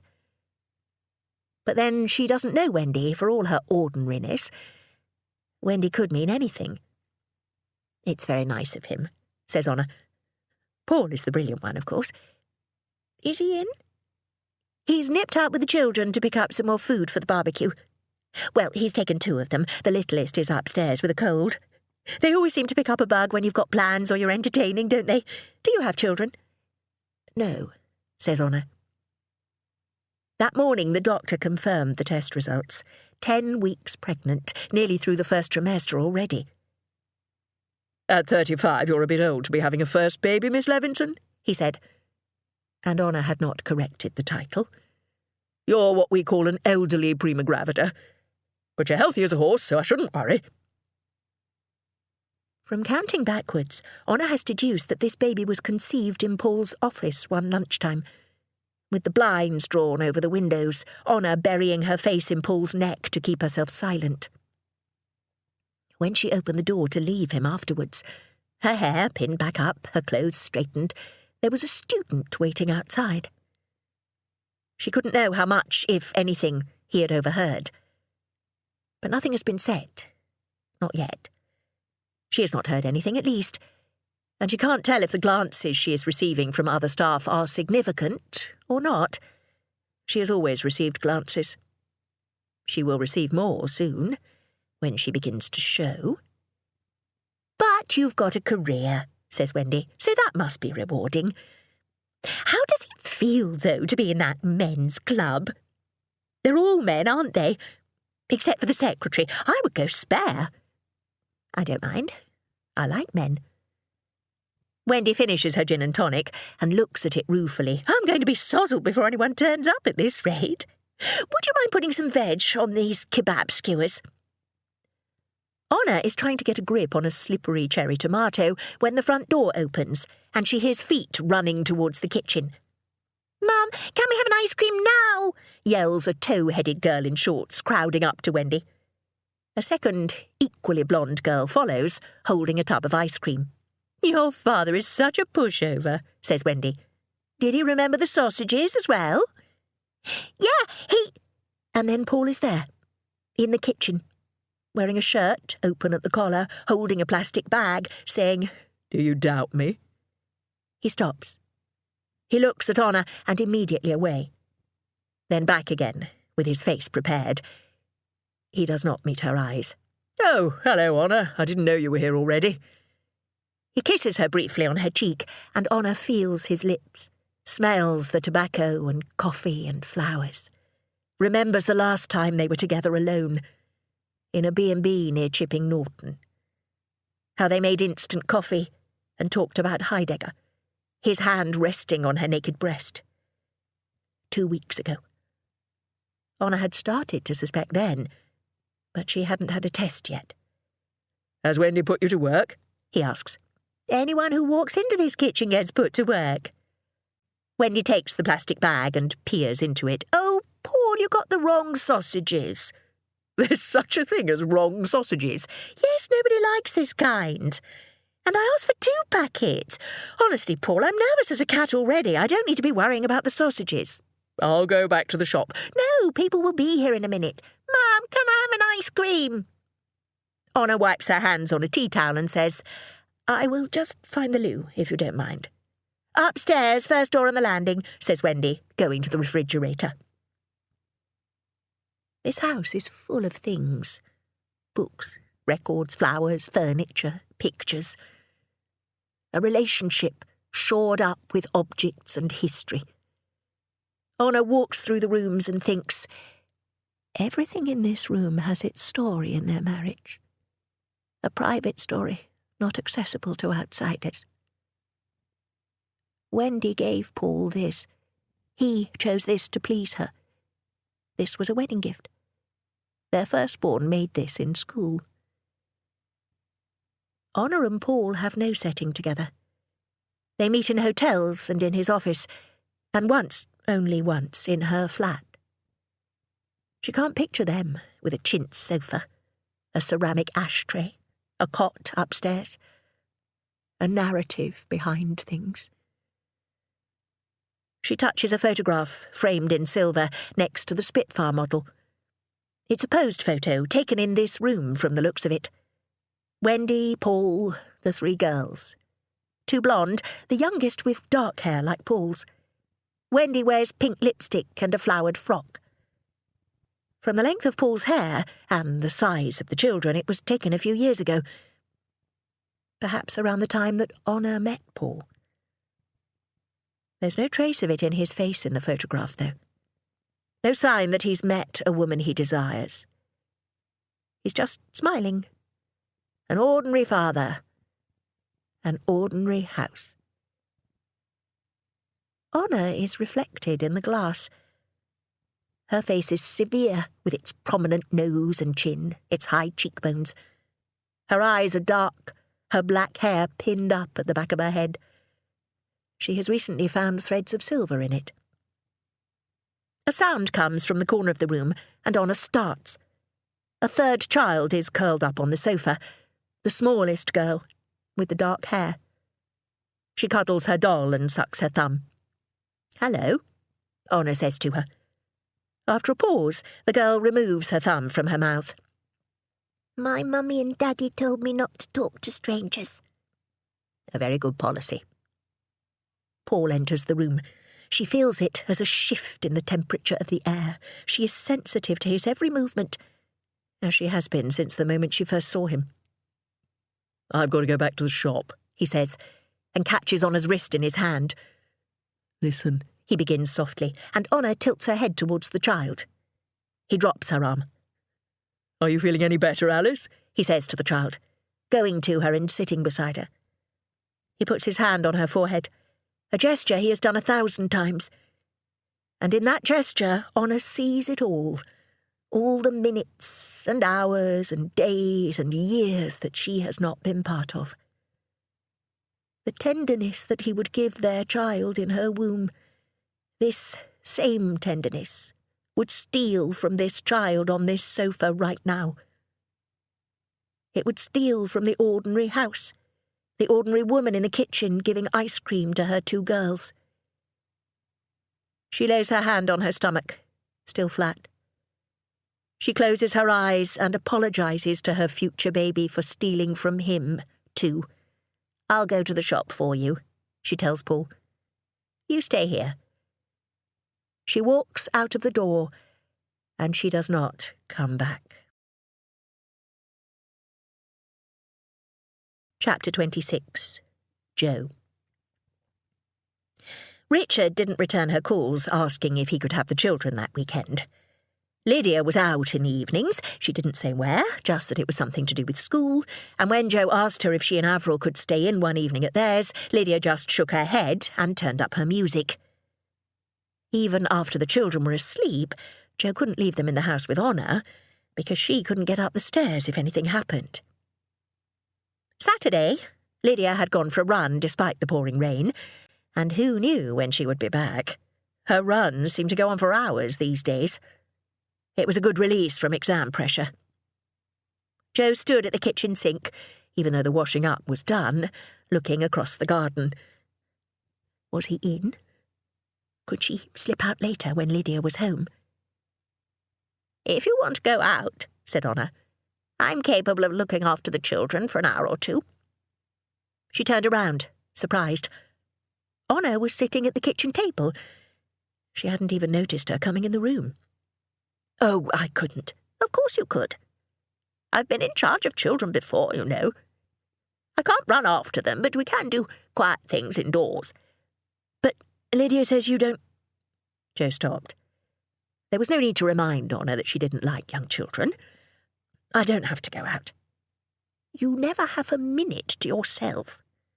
Don't think I haven't noticed. And being a martyr doesn't make you Mother of the Year.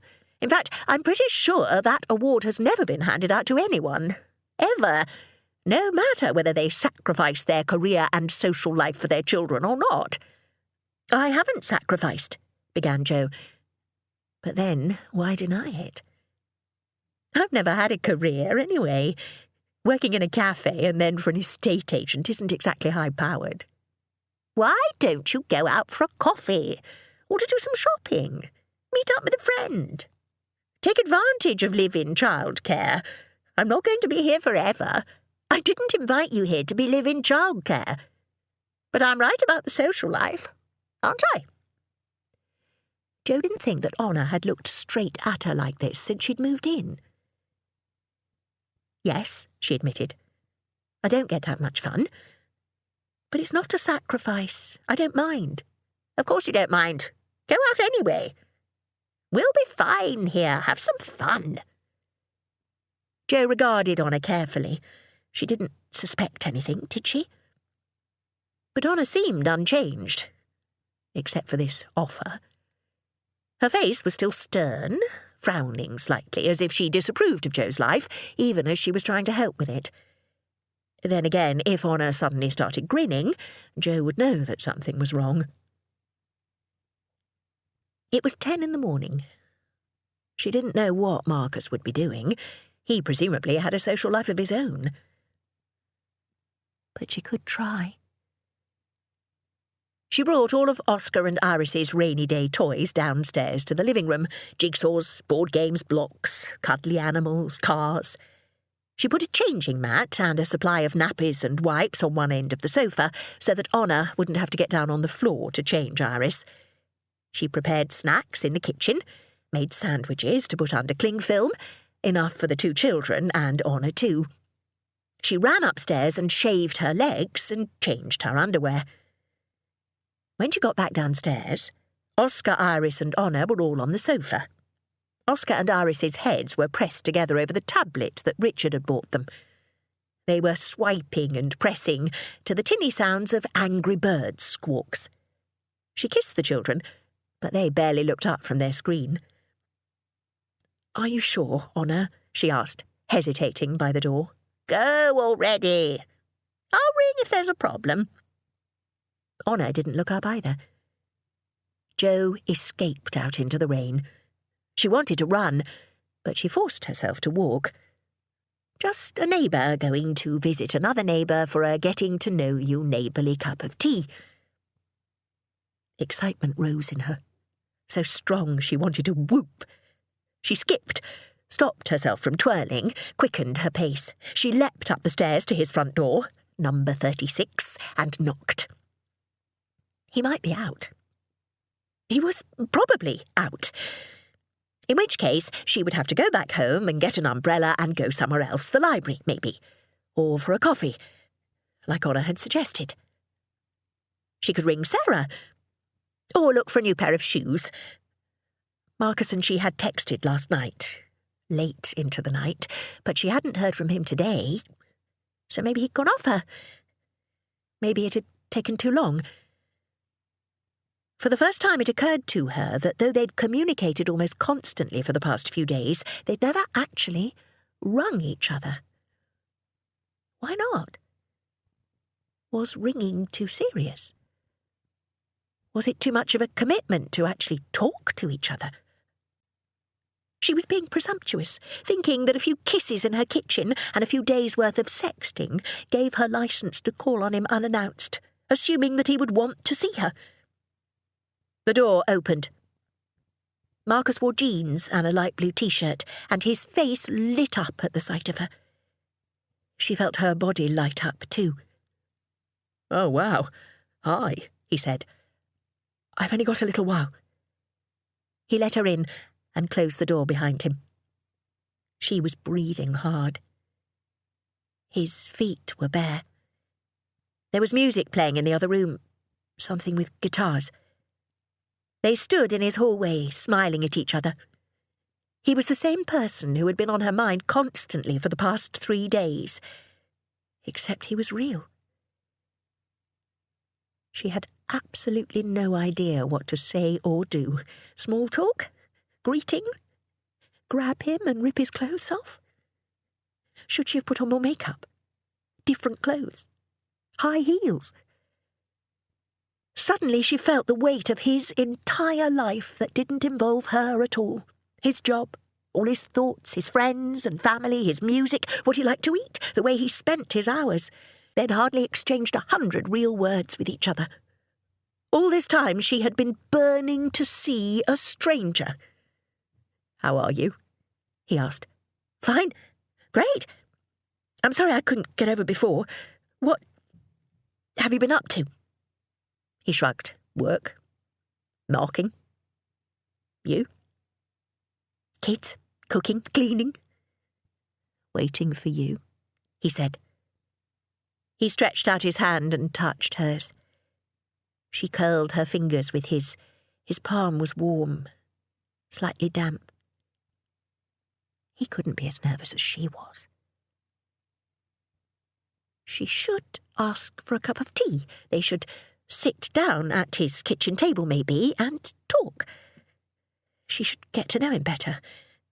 That was the natural order of things. But somehow they'd stepped away from the natural order. "Where's your bedroom?" she asked him. He drew her to him and kissed her. It wasn't as frantic as their first kiss in the kitchen, nor as lingering as their last kiss outside the house. It was slower, more thorough. Still hungry. "It's upstairs," he murmured against her mouth. She nodded. She followed him upstairs. She was trembling. Ahead of her, his backside was at eye level, his soft jeans.